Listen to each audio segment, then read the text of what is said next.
Comrade মনি সিংয়ের জন্ম 1901 সালের 28 জুলাই। 89 বছর বয়সে 1990 সালের 31 ডিসেম্বর তিনি মৃত্যুবরণ করেন। তার পুরো জীবনটাই কেটেছে মানব মুক্তির সংগ্রামে।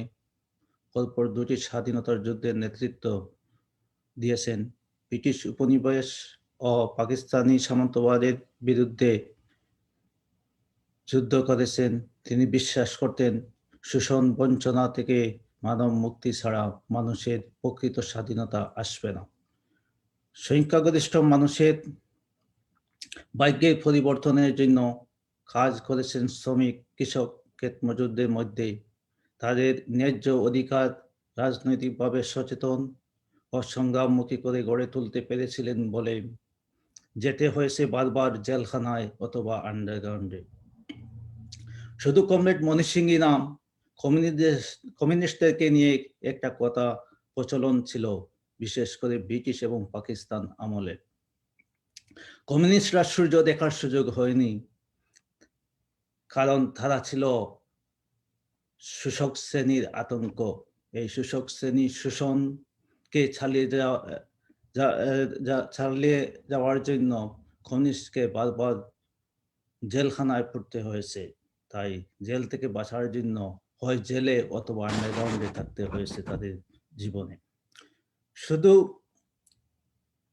কমরেড মনি সিং সংগ্রাম ও আদর্শের প্রতীক। তার 120তম জন্মবার্ষিকীতে আজকে প্রগতি টেলিভিশন আজকের আয়োজন কমরেড মনি সিংহের জীবন ও সংগ্রাম এই বিষয়ে আলোচনা করার জন্য উপস্থিত হয়েছেন তার সুযোগ্য 4 জন উত্তরসূরি। আমি তাদেরকে পরিচয় করিয়ে দিই। কমরেড জনাব কাজী সাজ্জাদ জহির চন্দন, সহকারী সাধারণ সম্পাদক, সিপিবি কেন্দ্রীয় কমিটি। আব্দুল্লাহ আল কাফি রতন, সভাপতি, মন্ডলীর সদস্য, সিপিবি কেন্দ্রীয় কমিটি। জনাব সর্দার রহিম হোসেন প্রিন্স, সম্পাদক, সিপিবি কেন্দ্রীয় কমিটি। জনাব আসলাম খান, সংগঠক, সিপিবি কেন্দ্রীয় কমিটি। আপনাদেরকে স্বাগতম প্রগতি টেলিভিশনে। আমি শুরুতেই কমরেড মনি সিং সম্পর্কে বলার জন্য 2-3 মিনিট করে একটি কমন প্রশ্ন আপনাদের 4 জনের জন্যই আমন্ত্রণ জানাচ্ছি।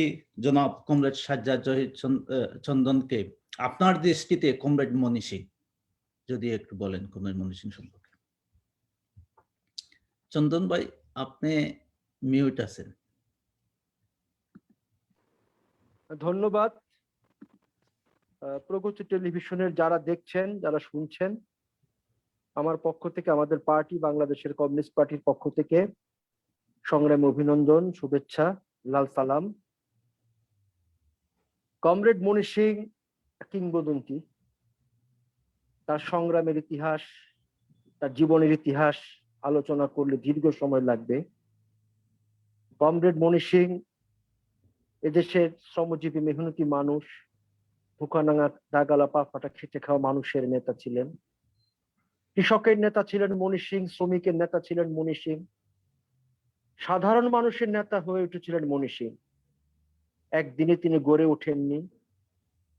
মৃত্যুর আগ পর্যন্ত তিনি এদেশে কমিউনিস্ট আন্দোলনের নেতৃত্ব দিয়েছেন, বামপন্থী আন্দোলন নেতৃত্ব দিয়েছেন, এবং কমরেড মনি সিং এর নেতৃত্বের ফলে, তাদের অবদানের ফলে আমরা যারা এই প্রজন্মের যারা আছি, আমরা এখনো সমাজতন্ত্র, সাম্যবাদ, শোষণ মুক্ত সমাজ প্রতিষ্ঠার স্বপ্ন দেখি, বাস্তবায়নের চেষ্টা করছি।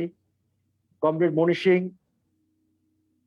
বলতেন যে মানুষ শোষকের হাত থেকে শোষিত মানুষকে মুক্ত না করা পর্যন্ত, এই সমাজ ব্যবস্থার পরিবর্তন না করা পর্যন্ত, শোষণের হাত থেকে সাধারণ মানুষকে মুক্ত করা না পর্যন্ত কমিউনিস্টদের সংগ্রাম চলছে, কমিউনিস্টদের সংগ্রাম চলবে।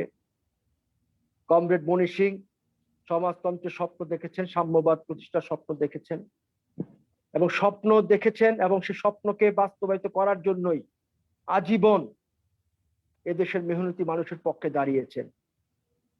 উনি শৈশবকাল থেকেই কমরেড মনি সিং, যদিও তার মামার বাড়ির পরিবার জোরদার জমিদার কমরেড মনি সিং নেত্রকোনার দুর্গাপুরে আসেন এবং শৈশবে তিনি বিপ্লবী সন্ত্রাসবাদীদের সংগঠন অনুশীলনে যুক্ত হন এবং ব্রিটিশ সাম্রাজ্যবাদের বিরুদ্ধে ব্রিটিশকে তাড়াতে হবে, সশস্ত্র সংগ্রাম করতে হবে, এই পথে অনুশীলনের মাধ্যমে কমরেড মনি সিং যোগ দেন। পরবর্তীতে তিনি বুঝতে পারেন যে আসলে একটা দুটো বা পাঁচটা ব্রিটিশ সাহেবকে গুলি করে মারলেই ব্রিটিশ সাম্রাজ্য উৎখাত হবে না, এর জন্য এদেশের মানুষের ব্যাপক সমর্থন লাগবে, শ্রমজীবী মেহনতি মানুষকে লাগবে, জনগণ লাগবে। এবং এইটা তার মধ্যে বুঝ সেটা আসে এবং সেখান থেকেই উনি কমরেড গোপেন চক্রবর্তী তার ছায়ে এসে কমিউনিস্ট আন্দোলনে বা সাম্যবাদী দীক্ষিত হন। 1926 সালে উনি কলকাতায় চলে যান শ্রমিক আন্দোলন করতে। কলকাতায় মেটিয়া বুরুজ শ্রমিক আন্দোলন করার পর আবার তিনি ফিরে আসেন দুর্গাপুরে, সেখানে টঙ্ক প্রথা বিরোধী আন্দোলনে যুক্ত হয়ে যান। ধারাবাহিকভাবে ব্রিটিশ সাম্রাজ্যবাদের বিরুদ্ধে এবং পাকিস্তানি উপনিবেশিক শাসনের বিরুদ্ধে, জুলুম, অত্যাচার, নির্যাতন, শোষণের বিরুদ্ধে কমরেড মনি সিং ধারাবাহিকভাবে লাগাতারভাবে সংগ্রাম করে গেছেন। জীবনের অনেকগুলো বছর জেলখানা কাটিয়েছেন, আত্মগোপনে থেকেছেন এবং সেই কমরেড মনি সিং কমিউনিস্ট পার্টির নেতৃত্ব দিয়েছেন স্বাধীনতার পরে। মুক্তিযুদ্ধ, 52 ভাষা আন্দোলন থেকে শুরু করে আইয়ুবের স্বৈরশাসন বিরোধী আন্দোলন, 62 শিক্ষা আন্দোলন, 69-এর গণ অভ্যুত্থান, 71-এর মহান মুক্তিযুদ্ধ, প্রত্যেকটা জায়গায় কমরেড মনি সিং নেতৃত্বের ভূমিকায় ছিলেন এবং আমৃত্যু তিনি নেতৃত্ব দিয়ে গিয়েছেন। কমরেড মনি সিং তার যে ত্যাগ, তার যে তিতিক্ষা, মানুষের প্রতি তার যে ভালোবাসা, বিশেষত শ্রমজীবী মেহনতি মানুষের প্রতি যে ভালোবাসা, তাদের সাথে একাট্টা হয়ে যাওয়া, এই বিষয়টা কমরেড মনি সিং দেখিয়েছেন। আমরা পরবর্তীতে দেখেছি অনেকেই তার এই আদর্শ কমিউনিস্ট উদ্বুদ্ধ হয়ে সেই সময়কার যারা বিপ্লবী ছিলেন, যারা কমিউনিস্ট নেতৃত্ব দিয়েছেন ব্রিটিশ সাম্রাজ্যবাদের বিরুদ্ধে, পাকিস্তানি উপনিবেশিক শাসনের বিরুদ্ধে যারা নেতৃত্ব দিয়েছেন, তারা সকলেই এক অনুপ্রেরণার উৎস হয়ে আছেন। তাদের অনুপ্রেরণা উৎসাহ নিয়েই আমরা এগিয়ে যাচ্ছি। আমরা চেষ্টা করছি আমাদের দেশও শোষণ মুক্ত সমাজ তথা সমাজতন্ত্র সাম্যবাদ প্রতিষ্ঠা করা। একটা বিষয় পরিষ্কার, সমাজতন্ত্র সাম্যবাদ ছাড়া প্রতিষ্ঠিত করা ছাড়া কমিউনিস্টদের আর কোনো লক্ষ্য থাকতে পারে না। আজকে পৃথিবীর অনেকে বলার চেষ্টা করছেন যে সমাজতন্ত্র শেষ হয়ে গেছে, পুঁজিবাদও কিছু দিতে পারছে না, তাই সমাজতন্ত্র কিংবা পুঁজিবাদ এটা দিয়ে হবে না, মাঝামাঝি কোনো কিছু করা যায় কিনা। আমরা পরিষ্কার বলতে চাই, কমরেড মনি সিং সমাজতন্ত্র সাম্যবাদের স্বপ্ন দেখেছেন, তার পার্টি কমিউনিস্ট পার্টি সেই দিকেই আছে, সেই লক্ষ্যে অগ্রসর হচ্ছে। আমরা একজন কমিউনিস্ট কর্মী হিসাবে সেই লক্ষ্যে আমরা অগ্রসর হচ্ছি এবং আমাদের লক্ষ্যে আমরা পৌঁছবই। শ্রমজীবী মেহনতি মানুষের অধিকার আদায়ের সংগ্রামে কমরেড মনি সিং যে পথ আমাদের দেখিয়েছেন, সেই পথেই আমরা হাঁটবো, সেইভাবেই আমরা অগ্রসর হব। ধন্যবাদ। এই মোটামুটি ভাবে আমি আমার বক্তব্য শেষ করলাম। ধন্যবাদ। ধন্যবাদ চন্দন ভাই। আমি আমন্ত্রণ জানাচ্ছি জনাব আব্দুল্লাহ আল কাফি রতন ভাইকে। আপনার দৃষ্টিতে কমরেড মনি সিং।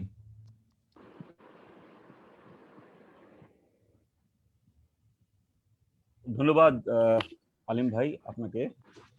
আজকে আপনারা প্রগতি টিভির পক্ষ থেকে আমাদের 4 জনকে আমন্ত্রণ জানিয়েছেন। আমি আমার ব্যক্তিগত পক্ষ থেকে আপনাকে কৃতজ্ঞতা জানাই। আমি আমাদের পার্টির সংগ্রামী সহকারী সাধারণ সম্পাদক কমরেড সাজ্জাদ জহির চন্দন তার বক্তব্য বললেন এবং কমরেড মনি সিং এর জীবন আমাদের সামনে তুলে ধরলেন। আমি কমরেড মনি সিং পাঠ করতে গিয়ে বিশেষ করে তার যে জীবন সংগ্রাম, সেই জীবন সংগ্রাম, তার আত্মজৈবনিক লেখা, তিনি পাকিস্তান আমল পর্যন্ত 2 খণ্ডে তার আত্মজীবনী লিখে গেছেন। এবং তারপর তিনি অসুস্থ হয়ে যান। যদি সুস্থ থাকতেন হয়তো আমরা বাংলাদেশ আমলেও যে একটা ঝঞ্ঝামূলক পরিস্থিতির মধ্য দিয়ে আমরা এগিয়ে যাচ্ছিলাম সেই বিষয়টাও আমরা তার কাছ থেকে পেতাম।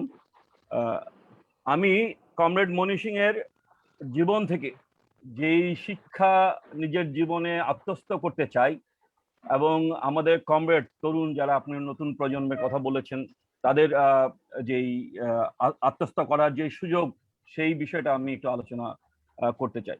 কমরেড মনি সিং এর জীবনে 3টা ঘটনা, তার 89 বছর জীবনের 3টা ঘটনা তাকে কমরেড মনি সিং এ রূপান্তরিত করেছে। একটা ঘটনা হচ্ছে যে উনি 1901 সালে জন্মগ্রহণ করেন এবং 14 বছর বয়সে বা 13 বছর বয়স যদি ধরেন 1914 সালে তিনি অনুশীলন দলে যুক্ত হন এবং অনুশীলন দলে তার কৈশোর থেকেই তিনি যুক্ত ছিলেন এবং 1919 সাল 20 সালে যখন সত্যাগ্রহ আন্দোলন হয়, এখানে খেলাফত আন্দোলন হয়, তিনি সেইগুলি জনগণের যে অংশগ্রহণ সেই অংশগ্রহণগুলির মধ্যে তিনি অংশগ্রহণ করতে চেয়েছিলেন, কিন্তু দলীয় যেই বাধা, ঢাকার যে অনুশীলন দল তার যে নেতা পুলিন বিহারী দাস সেই সময় তিনি বই লিখেছিলেন, হক কথা বলে একটা বই লিখেছিলেন এবং সেইখানে তার দলের নেতা কর্মীদেরকে বলেছিলেন কেন তারা এই জনগণের যে লড়াই সেই লড়াইয়ের মধ্যে তারা অংশগ্রহণ করবে না।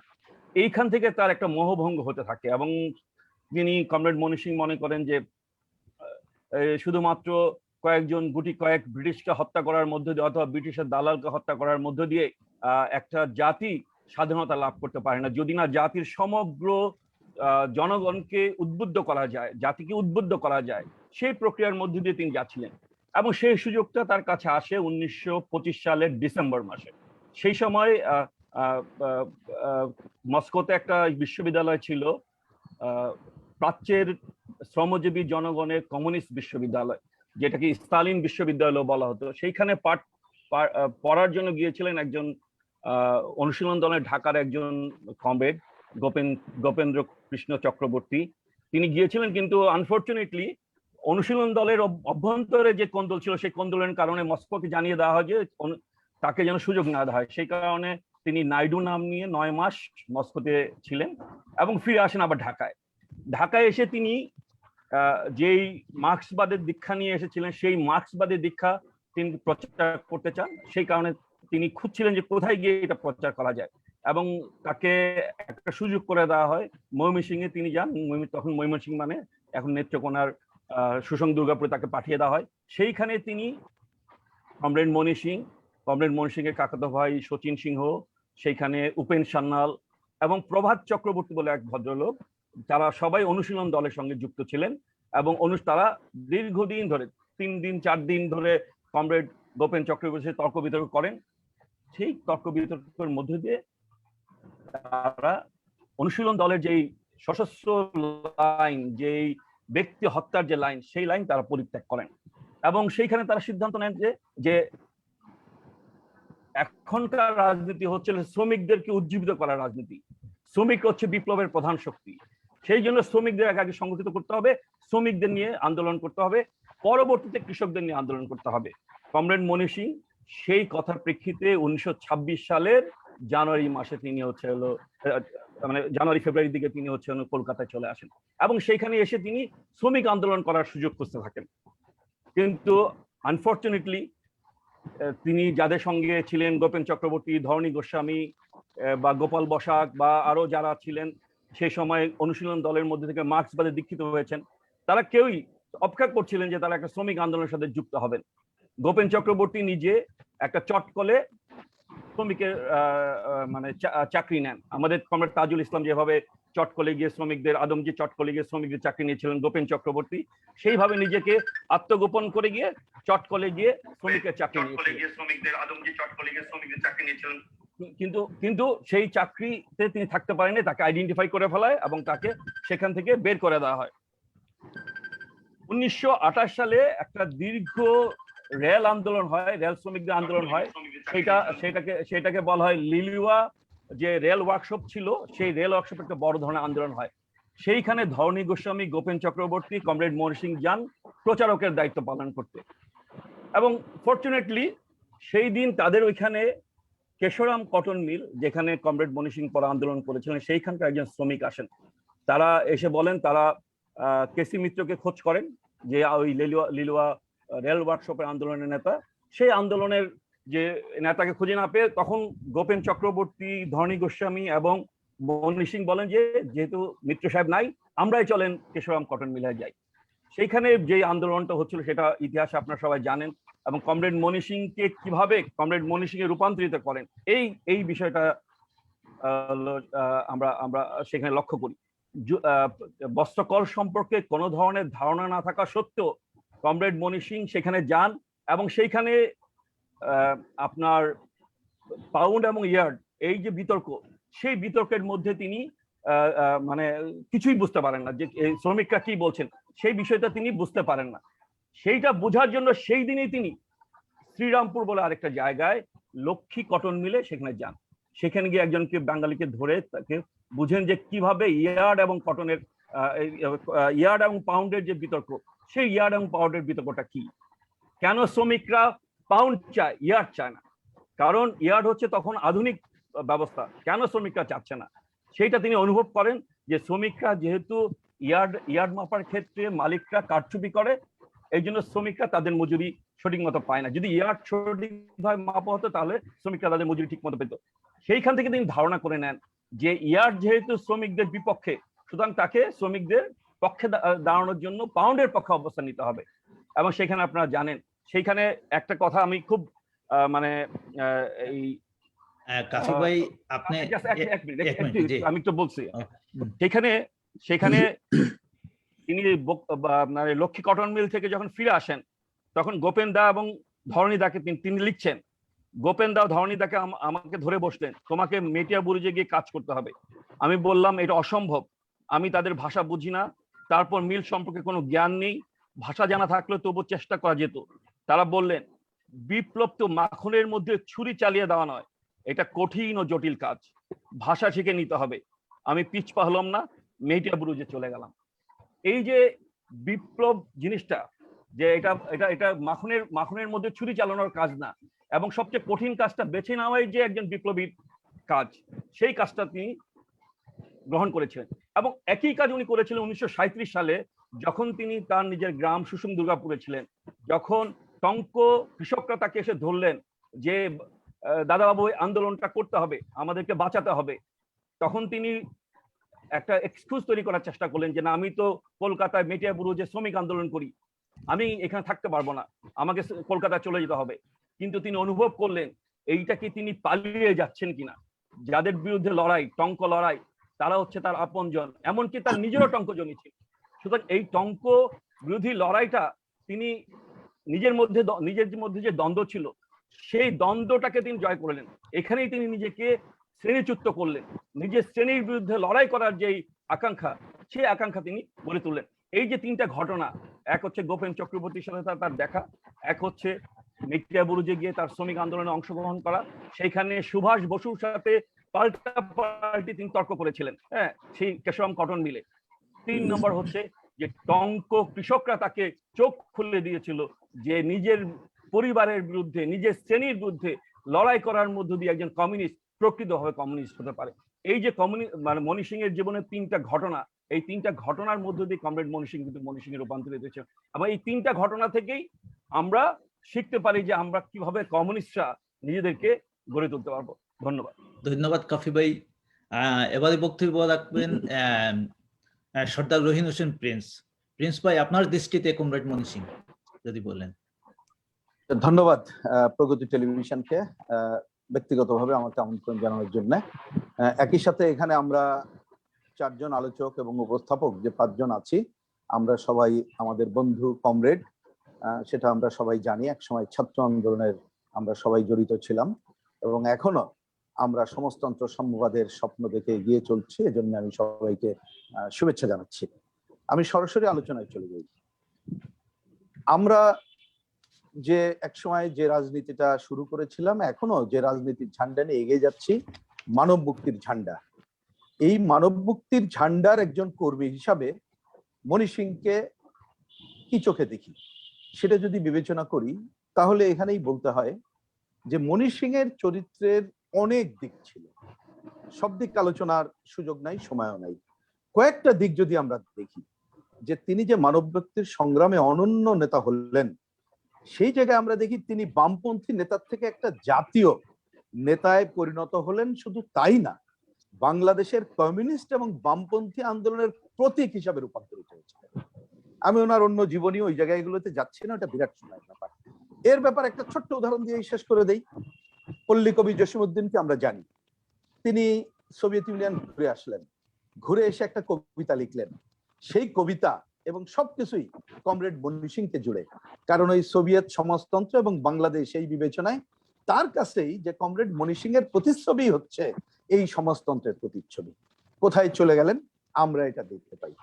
বেশি উদাহরণের সময় যাচ্ছি না, কিন্তু আমরা জানি যে বিভিন্ন সময় মুক্তিযুদ্ধের আগে বঙ্গবন্ধু তৎকালীন শেখ মুজিবুর রহমানের সাথে যে বৈঠক হয়েছিল, এবং মুক্তিযুদ্ধের পরেও যখন বঙ্গবন্ধুর সাথে তিনি রাষ্ট্রনায়ক যখন বৈঠকগুলো হয়, সেখানে মনি সিং কোন ধরনের সম্মানের আসনে তিনি পেতেন, আমরা যেমন তাকে বড় ভাই বলতাম, ওনারাও এই পরবর্তী সময় এসে বড় ভাইটা বলতেন।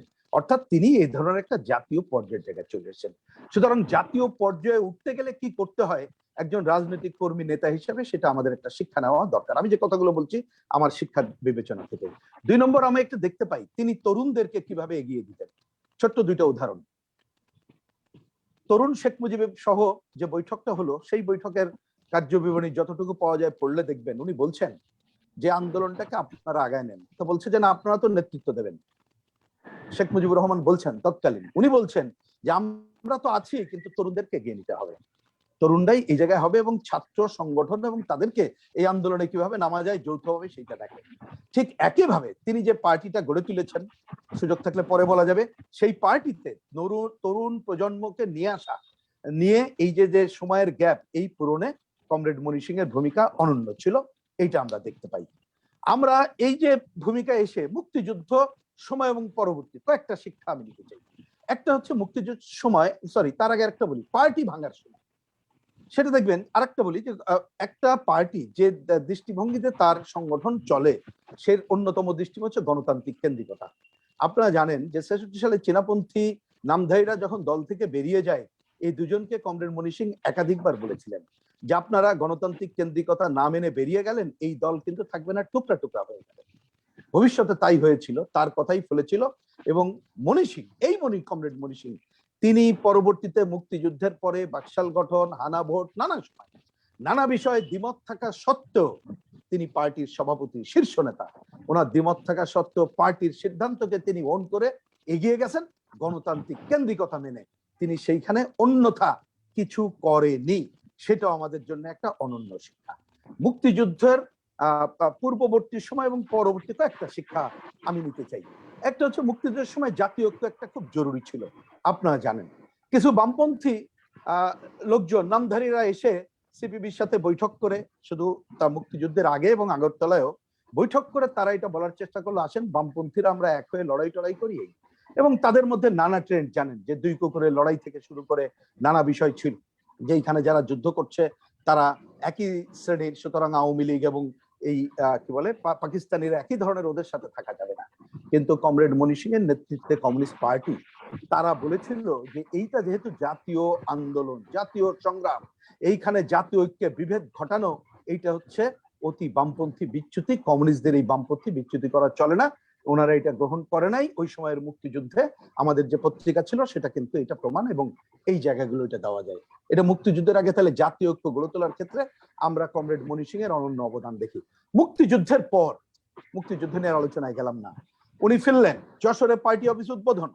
পার্টি অফিসে উনি পরিষ্কার বক্তৃতা করে বলে দিলেন যে আমরা যে রাজনৈতিক কি বলে স্বাধীনতা অর্জন করলাম, রাজনৈতিক স্বাধীনতায় মানুষের মুক্তি ত্বরান্বিত হবে না, অর্থনৈতিক মুক্তির সংগ্রাম আমাকে এগিয়ে নিতে হবে।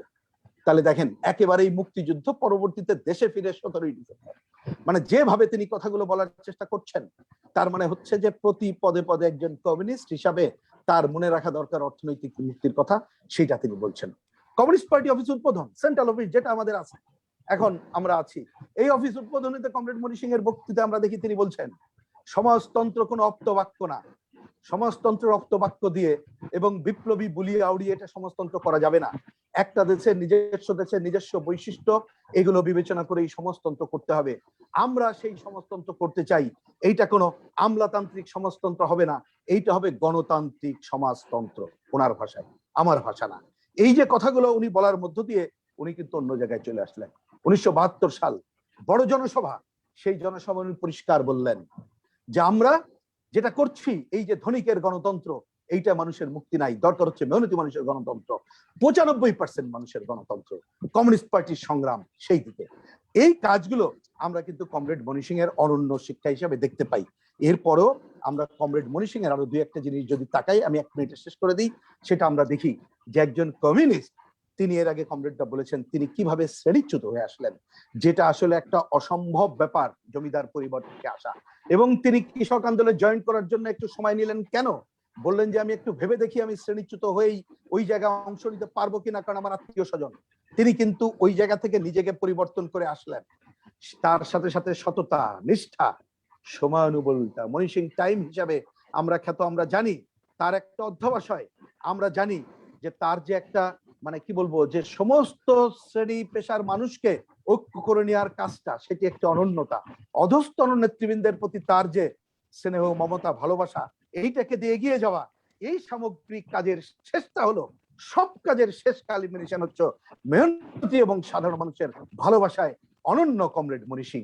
আমি মনে করি এটাই কমরেড মনি সিং এর শিক্ষা একজন রাজনৈতিক কর্মী হিসেবে। এই শিক্ষার যদি কিছুটাও অনুসরণ করতে পারি, সেটাই হবে অনেক বড় কমরেড মনি সিং এর প্রতি শ্রদ্ধা নিবেদন। ধন্যবাদ সবাইকে। ধন্যবাদ প্রিন্স ভাই। এবারে আমি আমন্ত্রণ জানাচ্ছি আসলাম ভাইকে, যিনি মণিমেলা সাথে প্রতি বছর নেত্রকোনায় মণিমেলা হয়, এই মণিমেলার সাথে উনি উদ্যোক্তাদের মধ্যে একজন, এবং কমরেড মনি সিং সম্পর্কে ওনার গবেষণা অনেক। আমি আশা করব উনি সংক্ষিপ্তভাবে 3 মিনিটের মধ্যে ওনার বক্তব্য শেষ করবেন। আসলাম ভাই, আপনার দৃষ্টিতে কমরেড মনি সিং। হ্যাঁ, আলিম ভাইকে ধন্যবাদ যে আমরা আজকে যে 4 জন কথা বলছি, পার্টি 90-এর দিকে যে একটা দুর্যোগ এসেছিল, সেই দুর্যোগের সময় শক্ত হাতে প্রিন্স ভাই, চন্দন ভাই, রতন এবং আমরা পার্টির রক্ষা, পার্টির সংগ্রামকে এগিয়ে নেওয়ার জন্য সর্বোচ্চ একসাথে কাজ করেছি। এই প্রথম আমাদের 4 জনকে আপনি আমাদেরকে একসঙ্গে জড়ো করলেন, কথা শুনছেন। এই জন্য আমি সবাইকে ধন্যবাদ জানাচ্ছি। প্রিন্স ভাই, চন্দন ভাই এবং রতন আলোচনা করেছেন বাংলাদেশের বামপন্থী আন্দোলন এবং সংগ্রাম। এখানে অনেক চড়াই উতরাই ছিল, এখানে আপনার নানা ধরনের ঘটনা ছিল, কিন্তু এই বাংলাদেশে যদি কমিউনিস্ট পার্টি বামপন্থী আন্দোলনের নাম বলেন, তার সঙ্গে কমরেড মনি সিং এর নামটা কিন্তু অবশ্যই আসে। কমরেড মনি সিং এর কমিউনিস্ট পার্টি, এবং মনি সিং একজন কিংবদন্তি নেতা হয়ে উঠেছিলেন। সেই কিংবদন্তি নেতা কেমন করে উঠেছিলেন সে বিষয়টা অনেকেই আলোচনা করেছেন। আমার কাছে যেটা মনে হয় সেটা হচ্ছে যে কমরেড মনি সিংও শুধুমাত্র অনেকের ধারণা যে আমাদের পার্টির কমিউনিস্ট পার্টি আমাদের চেয়ে অন্য কমিউনিস্ট যারা, তারা অনেক বেশি বিপ্লবী, তারা অনেক বেশি সংগ্রামী তাদের কথাবার্তায়। কিন্তু আপনি মনি সিং এর জীবনটা যদি পড়েন, জীবন সংগ্রাম পড়েন, তাহলে কমিউনিস্ট পার্টির ইতিহাসটা আমরা মানে ইজিলি বুঝতে পারি যে কমিউনিস্ট পার্টি কি। আপনি দেখেন যে যখন টঙ্ক আন্দোলন শুরু হবে তার আগে ইতিমধ্যেই শ্রমিক আন্দোলন নিয়ে আব্দুল কাফি রতন বলেছেন, সেই সময় সেই 28 সালে মে ট্রিবিউনাল শ্রমিক আন্দোলন করলেন, তারপর জেলে গেলেন, জেল থেকে ফিরে আসছে 1936 সালে দুর্গাপুরে, নিজ বাড়িতে অন্তরীণ করা হলো। তখন সেই জায়গাটা দেশাল গ্রাম আছে, সেই দেশাল গ্রামে কৃষকরা আসলেন, এসে বললেন আপনি আমাদের দেশের ছাওয়াল, এখন আপনি টঙ্কটা লয়া লাগুই না, আপনি টঙ্কটা নিয়ে কাজ করেন। উনি তখন বলছেন যে আমি রাতে ভাবলাম কি করা যায়, আমি যদি নিরাপদভাবে আবার শ্রমিক আন্দোলন চলে যাই সেটা একটা বিষয়, কিন্তু এখন যদি আমি এখানে শ্রমিক আন্দোলন টঙ্ক আন্দোলন করি তাহলে আমার পরিবারের যে সম্পদ তার বিরুদ্ধে লড়াই করতে হবে, ঝুঁকিপূর্ণ সংগ্রাম করতে হবে। তখন উনি নিজেকেই নিজে বলছেন তা হচ্ছে যে আমি যদি মার্ক্সবাদ লেনিনবাদে বিশ্বাসী হই এবং গ্রহণ করে থাকি, তাহলে আমার এটা কর্তব্য যে এখনই এই টঙ্কটা লয়ে আমাকে কাজ করা দরকার এবং সংগ্রাম করা দরকার এবং টঙ্কের বিরুদ্ধে লড়াই করা দরকার। অর্থাৎ উনি কিন্তু দেখেন শ্রেণীর ঊর্ধ্বে কমিউনিস্ট হিসেবে আত্মত্যাগী এবং আদর্শবাদী হয়ে উঠলেন। তাহলে কমিউনিস্ট পার্টি এই যে শ্রেণীর ঊর্ধ্বে লড়াই করছে, এটা কমরেড ময়মনসিংহকে দিয়ে কিন্তু আমরা বুঝতে পারি। উনি কি করলেন দেখেন, যে আমাদের দেশে জাতীয়বাদী নেতা ছিলেন, বঙ্গবন্ধু ছিলেন। কমরেড ময়মনসিংহ, অনেকে বলেন বামপন্থী নেতা, আমরা বঙ্গবন্ধুকে শ্রদ্ধা করি, কিন্তু আমি কমরেড ময়মনসিংহকে অন্যভাবে দেখি। সেটা হচ্ছে, প্রথমে আমি বলি, যখন আমাদের সংবিধানের 4টা মূলনীতি করা হলো, সে 4টা মূলনীতি করার পরে বঙ্গবন্ধুর সাথে উনি দেখা করলেন। দেখা করে বললেন, সংবিধানের 4টা মূলনীতি করলেই হবে না, আরেকটা যোগ করতে হবে। তো বলছে, দাদা সেটা কি? বললো, সেটা হচ্ছে সততা। সততা যদি না থাকে তাহলে সব নীতি ভেস্তে যাবে। দেখেন, আমরা এখানে বাকশাল হয়েছিল, আওয়ামী লীগকে দিয়ে বাকশাল হয়েছিল, সততা ছিল না, বাকশাল ফেল করছে। বর্তমানে সরকার আছে, উন্নয়নের কথা বলছে, সততা নেই, দুর্নীতি, লুটপাট, সন্ত্রাস, সেটা কিন্তু সে অগ্রসর করতে পারছে না। উনি দেখেন, উনি কত আপসহীন সংগ্রাম করেছেন। ওনার 20 বছরের একটা ছবি আপনারা দেখবেন, সশস্ত্র ছবি। এই সশস্ত্র ছবি আমরা যেমন ফিদেল ক্যাস্ট্রোর ছবি আমরা দেখি এবং অনেক বেশি অনুপ্রাণিত হই, এই 20 বছরে ওই শিশুটা, ওই কিশোর বয়সের এই ছবিটাও কিন্তু আমাদেরকে খুব অনুপ্রাণিত করে। সংগ্রাম, লড়াই, এটা একটা ছবি, যে ছবিটা উনি বলেছেন আপোষ নয়, একটা সংগ্রাম, একটা লড়াই করা দরকার। এবং সেই 10 গ্রামে যখন পুলিশের সাথে যুদ্ধ হয়, এবং আমি কিছুদিন আগে কুমুদিনী হাজংয়ের বাসায় গিয়েছিলাম, কুমুদিনী হাজং বেঁচে আছেন, এখন কথা জুড়ে যায়। উনি বললেন যে সে সময় তো পুলিশের সাথে সংঘর্ষ, লড়াই, ময়মনসিংহ এটা নেতৃত্ব দিয়েছেন। তাহলে দেখেন, কমিউনিস্ট পার্টি ব্রিটিশ বিরোধী সংগ্রাম শুধু আত্মগোপন করে থাকেনি, একেবারে সশস্ত্র সংগ্রামও কিন্তু করেছে, লড়াই করেছে। কিন্তু সেই সশস্ত্র সংগ্রাম, লড়াই, সেটা উগ্রতা, হটকারিতা নয়, সেটা জনগণকে নিয়ে উনি করেছেন। আমাদের সাথে অন্যদের পার্থক্য হচ্ছে বামপন্থীদের, যে আমরা জনগণমুখী, জনগণকে নিয়ে জনগণের লড়াই, আপোষহীন সংগ্রাম করে তুলি এবং যখন যেটা প্রয়োজন সেটা আমরা করি। আপনি আরেকবার দেখেন যে এখানে যদি আমরা বলতে পারি উনার কি দূরদৃষ্টি ছিল। উনি যখন আমাদের পার্টি বাকশাল, এখন অনেকেই বলে যে বাকশাল করা ভুল হয়েছে, সেটা হয়েছে, হ্যাঁ, একটা রাজনৈতিক জীবনে ভুল ত্রুটি নিয়েই তো আমরা অগ্রসর হই। কিন্তু উনি কিন্তু বাকশালের বিরোধিতা করেছিলেন, উনি হাঁ ভোটে বিরোধিতা করেছেন, আবার উনি হাঁ ভোট দিতে গিয়েছিলেন। উনি বিভেদটা পছন্দ করেননি কোনোদিন, উনি পার্টির মধ্যেই গণতান্ত্রিক কেন্দ্রিকতা মেনে নিয়েছেন, কিন্তু খুবই দূরদৃষ্টি ছিলেন।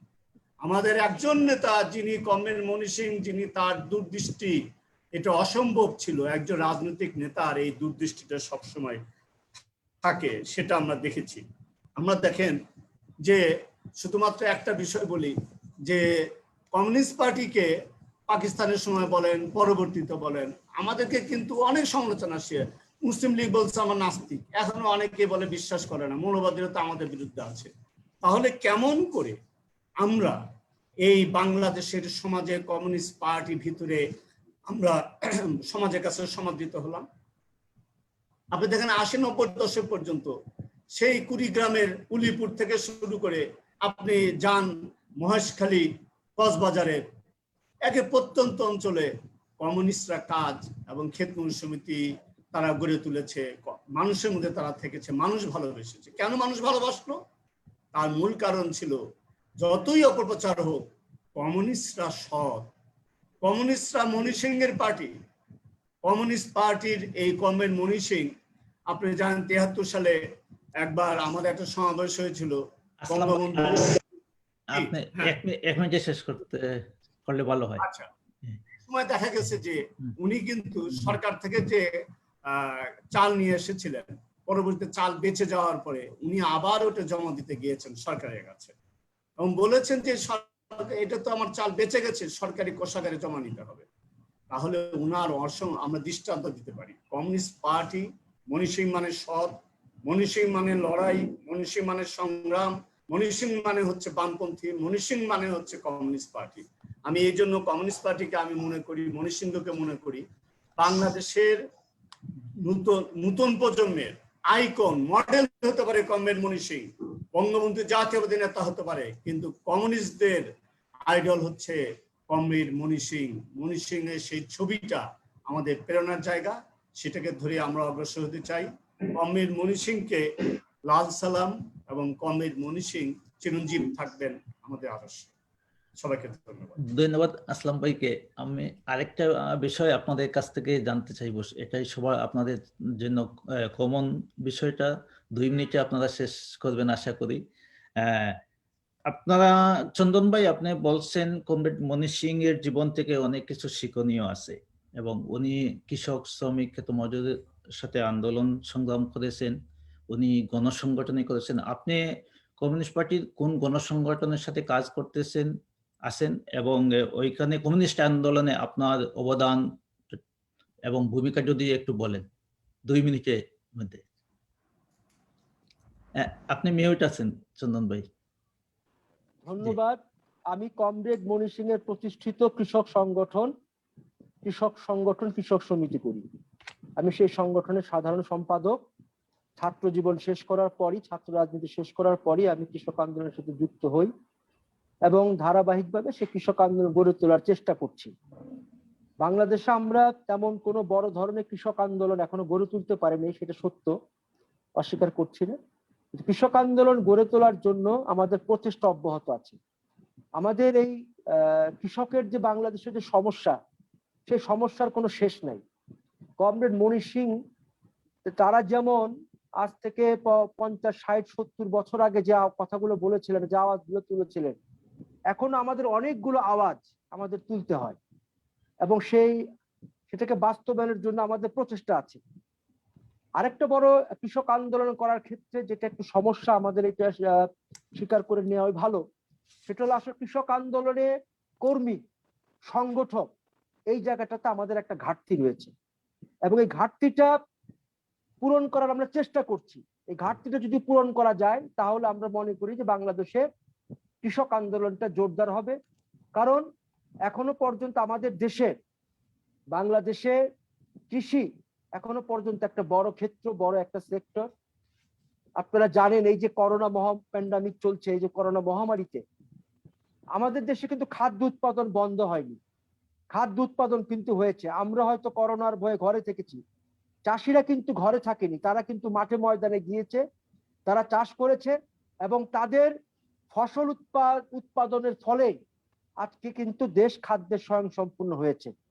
তার মানে যে চাষিরা আমাদের দেশের 16-17 কোটি মানুষকে তারা কিন্তু বাঁচিয়ে রেখেছে, অন্ন যোগান দিচ্ছে। এই বিষয়টা আমরা বিবেচনা করি এবং এই কারণে এইখানে কৃষক আন্দোলন গড়ে ওঠার সম্ভাবনা ব্যাপক। কারণ এই কৃষক কত কষ্ট করে উৎপাদন করে, কিন্তু আপনারা জানেন সে তার উৎপাদিত ফসলের লাভজনক দাম সে পায় না এবং পদে পদে আজকে কৃষক শোষিত হচ্ছে এবং জমি হারা হয়ে অন্য পেশায় চলে যাচ্ছে। আজকে বাংলাদেশে বড় কৃষক বলতে নেই, আজকে প্রান্তিক চাষি এবং ভূমিহীন ক্ষেত মজুর আজকে এই জায়গাটা চলে গিয়েছে। বাংলাদেশে এই যে সংকট, এই যে বেড়েছে, আরো তীব্র হয়েছে, এই যে করোনা মহামারীকালীন সময় আপনারা জানেন যে আমাদের গবেষকরা বলেছেন প্রায় 2.5 কোটি লোক দারিদ্র্য সীমার নিচে গিয়েছে এক বছরে, প্রায় 4 কোটি লোক এখন দারিদ্র্য সীমার নিচে বাংলাদেশে। এবং এর একটা বড় অংশই আমার কৃষক, আমার প্রান্তিক চাষি, আমার ক্ষেত মজুর, আমার শ্রমিক। তাই এই যে একটা সম্ভাবনা বাংলাদেশে তৈরি হয়েছে, সেই সম্ভাবনাকে কাজে লাগানোর জন্যই আমাদের প্রচেষ্টা অব্যাহত আছে। এবং মনি সিং কৃষক সমিতি করেছেন, আমাদের সভাপতি ছিলেন এই সংগঠনে, মনি সিং কৃষক আন্দোলন করেছেন। ধারাবাহিকভাবে লাগাতারভাবে যদি আমরা কৃষক আন্দোলনকে অগ্রসর করতে পারি তাহলে বাংলাদেশে একটা বড় ধরনের পরিবর্তন সেটা আমরা করতে পারবো। এবং আজকে কৃষক শ্রমিক, আমি বারবার যে কথাটা বলতে চাই, আজকে কৃষক শ্রমিক মেহনতি মানুষের যে সংগ্রাম, আজকে তাদের অধিকার প্রতিষ্ঠার যে সংগ্রাম এবং শোষণ মুক্ত সমাজতন্ত্র, সাম্যবাদ প্রতিষ্ঠার যে সংগ্রাম আমরা করছি, আজকে কৃষক, শ্রমিক, মেহনতি মানুষের অধিকার আদায়ের সংগ্রামগুলোকে এর সাথে যুক্ত করে, এক কথায় শ্রেণী সংগ্রামকে ত্বরান্বিত করেই আমরা সামনের দিকে অগ্রসর হতে পারবো, আমাদের কাঙ্ক্ষিত লক্ষ্যের দিকে আমরা এগিয়ে যেতে পারবো। ধন্যবাদ। ধন্যবাদ চন্দন ভাই। একই বিষয় আমাদের শ্রোতাদের জন্য যদি প্রিন্স ভাই আপনি যদি বলেন, ময়মনসিংহের শিক্ষার থেকে, জীবন থেকে শিক্ষা নিয়ে আপনি কোন গণসংগঠনে ভূমিকা রাখতেছেন? দেখুন, কমিউনিস্ট পার্টিতে যে কোনো গণসংগঠনের ভূমিকা রাখা এটা নির্ভর করে একটা যেমন নিজের ইচ্ছা, একই সাথে পার্টির সিদ্ধান্তের উপরে। সুতরাং আপনাকে বিবেচনা সেইভাবে করতে হবে এবং যার যার অবস্থান থেকে বিবেচনা করেই সেটা ডিসিশন নিতে হবে। যেমন ধরুন, আমি খুলনাতে যখন ছাত্র আন্দোলন করতাম, ছাত্র আন্দোলন শেষে আমি ৪র্থ শ্রেণীর কর্মচারীর চাকরি নিয়েছিলাম শ্রমিক আন্দোলন করার জন্য। শ্রমিক আন্দোলন শুরুও করেছিলাম, আমি সিবিএ নির্বাচনও করেছিলাম, কিন্তু পরবর্তীতে বাস্তব কারণে আমাকে ছাত্র আন্দোলনের থেকে বিদায় নেওয়া সম্ভব হয়নি। সুতরাং আমি ছাত্র আন্দোলনের একটা জাতীয় পর্যায়ের দায়িত্ব পালন করি, পরবর্তীতে আমি পার্টির দায়িত্ব পালন করি। পার্টির সিদ্ধান্ত অনুযায়ী আমি প্রধানত জাতীয় সম্পদ রক্ষা আন্দোলন এবং পার্টির অন্যান্য আন্দোলনের সাথে সম্পর্কিত সেই কাজটা আমি করি। এটাই হচ্ছে মানে আমার কথা। আর যদি বলেন কাজের এগুলো মূল্যায়ন কমিউনিস্ট পার্টিতে এটা তার ফোরামে হয়, সুতরাং এইটা কোনো ইন্ডিভিজুয়াল আলোচনা এটা যথাযথ হয় না। এইখানে আমি শুধু অন্য দু একটা মন্তব্য করতে চাই। একটা প্রধান বিষয় হচ্ছে ময়মনসিংহের শিক্ষা, এবং শিক্ষাটা আমরা তা আনি কিভাবে। ময়মনসিংহ যে পার্টিটা করেছে, ধরুন আমি একটু ছোট দুইটা আবার লিঙ্ক করে কথা বলি। একটা মনে রাখেন, ময়মনসিংহ, কমরেড ময়মনসিংহ নিশ্চয়ই ইতিহাস আমার থেকে আপনাদের অন্য যারা আছেন আমার থেকে বেশি জানেন, এটা আমি জানি, জেনেই আমি বলছি, ইতিহাসের আমি চর্বিত চর্বণ করছি না। উনি প্রথম জীবনে তো শুরু করলেন অনুশীলন দল দিয়ে, এটা জানেন, সেটা একটা সশস্ত্র বিপ্লবী মানে সশস্ত্র সংগ্রামের দল। এবং ওই সময় যে আমাদের এই যে ভারত ছাড়ো আন্দোলন, এমনকি ফারাজি আন্দোলন, অসহযোগ আন্দোলন, এই আন্দোলনগুলো চলে যেখানে জনতার অংশগ্রহণ ছিল, অনুশীলন দল কিন্তু এটাকে বারণ করে যেতে, সেখানে অনেকের ইচ্ছা থাকা সত্ত্বেও। পরবর্তীতে ওইখানে যে কাজটা হয়, এখানে শিক্ষার জায়গাটা হচ্ছে, কমরেড ময়মনসিংহ বলছেন, তার বই পড়লে দেখবেন যে আমরা ফিরে আসি কিভাবে সংগঠন গড়া যায় এবং সেখানে লোক বাড়ানো যায়, শব্দটা লোক বাড়ানো, তাহলে সেইটা একটা বড় ব্যাপার, দেখার ব্যাপার। ঠিক একইভাবে এই যে ইসের পরে আপনার কি বলে যে মুক্তিযুদ্ধের পরে কমিউনিস্ট পার্টিটা গড়ে তোলাই তো ময়মনসিংহ প্রধান কাজ করে গেছেন, এবং তিনি সফলতার সাথে আমি বলি যতটুকু হোক সফলই হয়েছেন। সেই কমিউনিস্ট পার্টির সর্বশেষ কথা বলে শেষ করি, আমরা এখন কি আমাদের কাজ, দুটি কর্তব্য আমরা সামনে আছি, একটা হচ্ছে জাতীয় কর্তব্য, একটা শ্রেণীর কর্তব্য। ময়মনসিংহের শিক্ষা পরিষ্কার বলছেন কমিউনিস্ট পার্টিকে কতগুলো বিষয় সম্পর্কে খুব হুঁশিয়ার থাকতে হবে। সেটা হচ্ছে যে অবশ্যই এক্ষেত্রে আমাদের কখনো যাতে আমরা শ্রেণী সংগ্রামকে বিসর্জন না দিই। মনে রাখতে হবে মধ্যবিত্ত সুলভ কোনো কি বলে যে অপরিণামদর্শিতা যেন আমাদের পেয়ে না বসে। মনে রাখতে হবে আমরা যেন অবশ্যই জনতার সাথে থেকেই জনতার সংগ্রামকে আগায় নেই, আমাদের বৈশিষ্ট্য বিবেচনাকে আগায় নিতে হবে।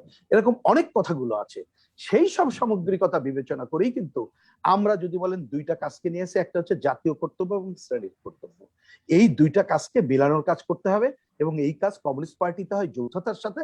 সুতরাং যৌথতার সাথেই আমি যতটুকু বুঝি, হ্যাঁ নিশ্চয়ই আমাদের মূল্যায়ন, সমালোচনা, আত্মসমালোচনা ফোরামগুলোতে আছে, কোনোটা হয়তো আমরা পারছি কি পারছি না এটা মূল্যায়ন হবে, কোনোটা আমাদের ত্রুটি বিচ্যুতি থাকতে পারে সেটা মূল্যায়ন হবে, আমাদের কেন্দ্রীয় কমিটিতে মূল্যায়ন হয়, এখানে কি বলে আমাদের কংগ্রেসে মূল্যায়ন হয়, এই কাজগুলো করতে হবে। কমরেড ময়মনসিংহ কিন্তু নিজের বলতে বলে গেছে, মনে রাখতে হবে কোনো আমলাতান্ত্রিক ঝোঁক যেন কমিউনিস্ট পার্টিতে পেয়ে না বসে, এমন যেন না হয় নেতৃবৃন্দের পাশে খালি ঘুরঘুর করছে তারাই নেতা হিসাবে সামনে আসে, সেইটাও একটা কমিউনিস্ট পার্টির জন্য ক্ষতিকর। সুতরাং কমরেড ময়মনসিংহের তার যে কিছু আমি বলবো অমর বাণী আমি বলতে চাই না, কিন্তু কমিউনিস্ট পার্টির বিবেচনা করে যেটা তিনি নিজেও আবার বলে গেছেন, কমিউনিস্ট পার্টির কথা আবার তিনি রিপিট করে গেছেন নিজের অভিজ্ঞতার আলোকে, সেগুলো বিবেচনা করে আমরা আমাদের দেশের পার্টিকে যদি অগ্রসর করতে পারি তার জাতীয় কর্তব্য এবং শ্রেণীর কর্তব্য এবং সর্বক্ষেত্রে স্বচ্ছতা, জবাবদিহিতা এবং সকল কমরেডের অংশগ্রহণ নিশ্চিত করতে পারি, গণতান্ত্রিকতাকে ঠিক রাখতে পারি, গণতান্ত্রিক কেন্দ্রিকতার সিদ্ধান্ত তো আমরা নিয়েই চলবো, কিন্তু গণতন্ত্রকে বিসর্জন দিয়ে নয়, সেটি যদি করতে পারি আমার মনে হয় কমরেড ময়মনসিংহের পার্টিকে আমরা এগিয়ে নিতে পারবো। আমি ধন্যবাদ জানাচ্ছি। আমার মনে হয় আমি আর কিছুক্ষণ শুনবো, আমি আর আসলে কথা বলার জন্য আপনার কাছে আপনার সাথে আরো 5-7 মিনিট আছি, জি। কিন্তু আমার আর 5 মিনিট পরে চলে যেতে হবে আর কি। আপনার 5-7 মিনিট থাকতে পারি সর্বোচ্চ। আরেকটা পর্বতে আপনার অংশগ্রহণ আমার দরকার। আমি অনুরোধ করবো। কিন্তু আমার 10টায় টক শো। আমি আচ্ছা, তো জি 10টায় জি টক শো 5 মিনিট আগে যেতে হবে। 55 সর্বশেষ আমার টাইম। আমি ওকে, অটো এখান থেকে চলে যেতে হবে। কোনো জি জি উপায় নেই আমার। কাফি ভাই, আপনি যদি একই বিষয়ে 2 মিনিটের মধ্যে যদি আপনার বক্তব্যটা শেষ করেন। আপনি মিউট আছেন কাফি ভাই।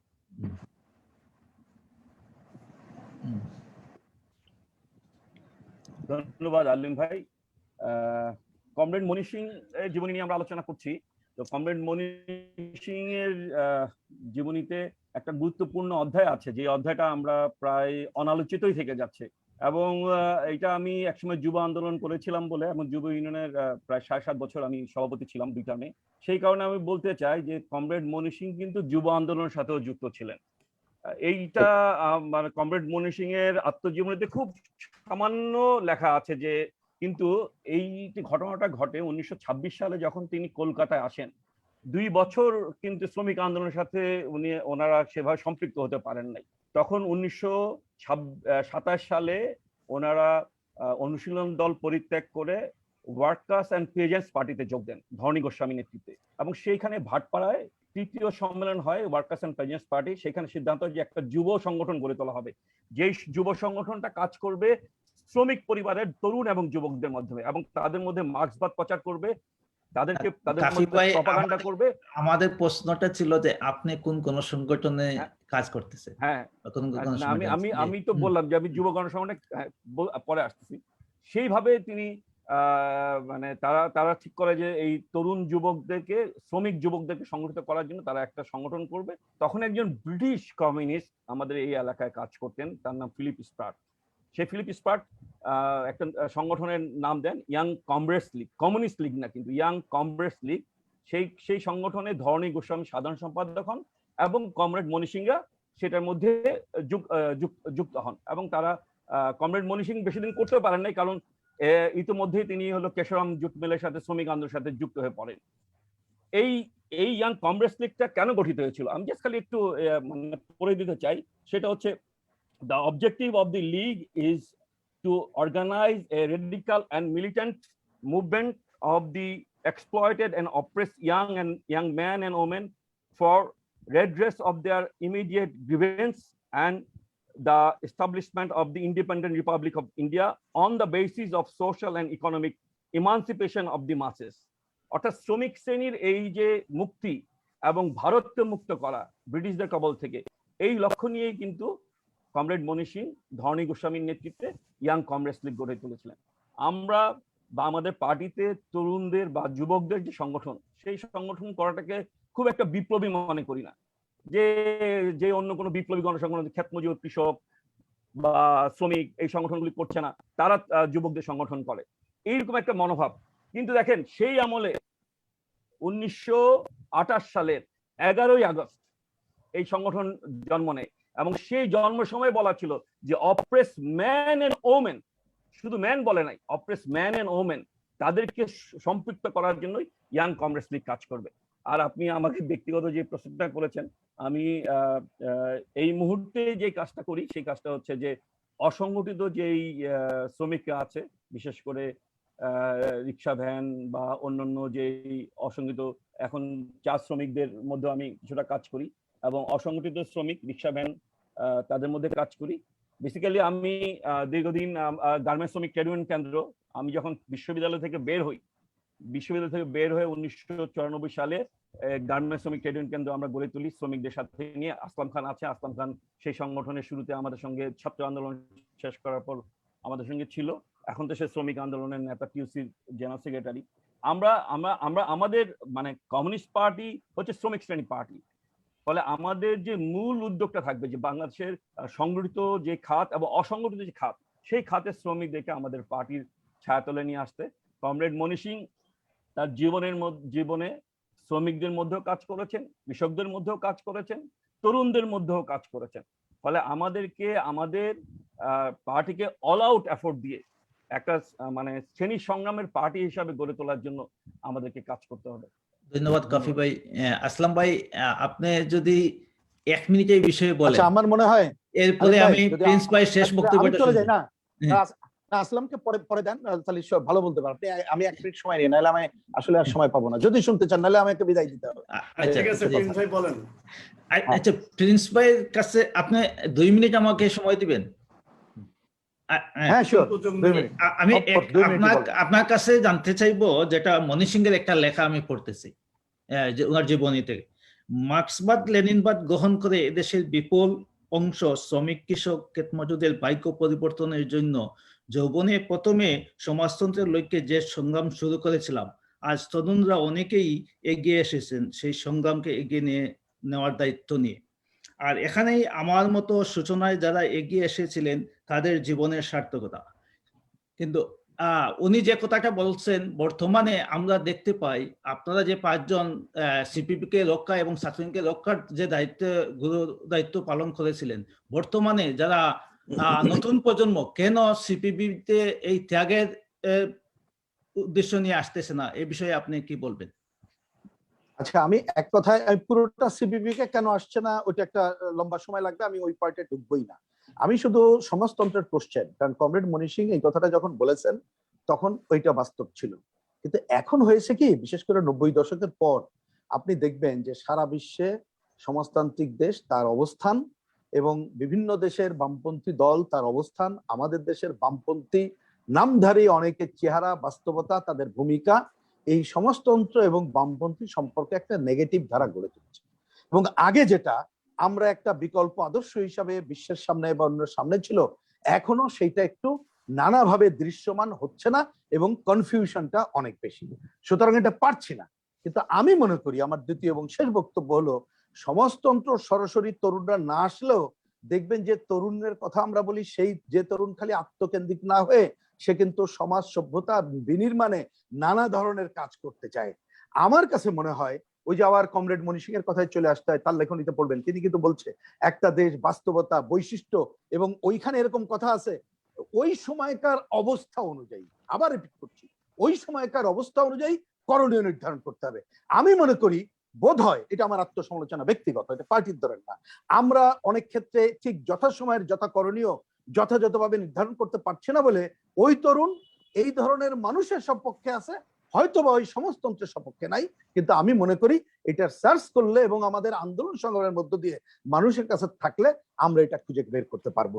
সেটাই হবে মনি সিং এর প্রতি শ্রদ্ধা নিবেদন। আমি এই কথা বলেও ওই কাজটা আমরা সবাই করব, এই আমার দিক থেকে অঙ্গীকার রেখে আমি কমরেড মনি সিং এর প্রতি আমি শ্রদ্ধা জানাচ্ছি আর কি। ধন্যবাদ আপনাদেরকে। ধন্যবাদ প্রিন্স ভাই আপনাকে। আসলাম ভাই, আপনি যদি বলেন, আমরা যে প্রসঙ্গে ছিলাম। আচ্ছা, প্রথম হচ্ছে যে আমি ছাত্র আন্দোলন শেষ করে সরাসরি শ্রমিক আন্দোলনে যুক্ত হয়েছিলাম, এবং বাংলাদেশ সড়ক পরিবহন শ্রমিক ফেডারেশন এবং শ্রমিক ইউনিয়নের সঙ্গে প্রায় 5-6 বছর সার্বক্ষণিকভাবে কাজ করেছি। পরবর্তীতে আমি আর সার্বক্ষণিকভাবে ধারাবাহিকতা রক্ষা করতে পারিনি। এখন পেশা এবং রাজনীতি দুটো মিলে কাজ করছি। আগে কাজ করতাম একেবারে তৃণমূল পর্যায়ে শ্রমিক ইউনিয়নে, এখন আমি ফেডারেশনগতভাবে বাংলাদেশ ট্রেড ইউনিয়নের সঙ্গে কাজ করছি। সার্বিকভাবে আমাদের পার্টি গুরুত্ব দিয়েছে, এবং আপনারা লক্ষ্য করবেন ইতিমধ্যেই গার্মেন্টসের কিন্তু একটা বড় আন্দোলন গড়ে উঠেছে আমাদের পার্টির যুব শ্রমিকদের নেতৃত্বে। আমাদের এখানে রিক্সা ভ্যানেরও কাজ কিন্তু হচ্ছে এবং কাজ করছে, এবং ফেডারেশনগতভাবে বাংলাদেশ ট্রেড ইউনিয়ন কেন্দ্র, ট্যানারি বলেন, আরো অন্যান্য সংগঠন বলেন, আমরা আন্দোলন সংগ্রাম গড়ে তোলার চেষ্টা করছি। যেমন পাটের আন্দোলন, এই পাটের তীব্র আন্দোলন গড়ে তোলার চেষ্টা করছে আমাদের খুলনায়। আমরা ট্রেড ইউনিয়নগতভাবে সদুল্লাহ চৌধুরী উনিও আন্দোলন করছেন, আমি পাটের আন্দোলনের সঙ্গে যুক্ত আছি।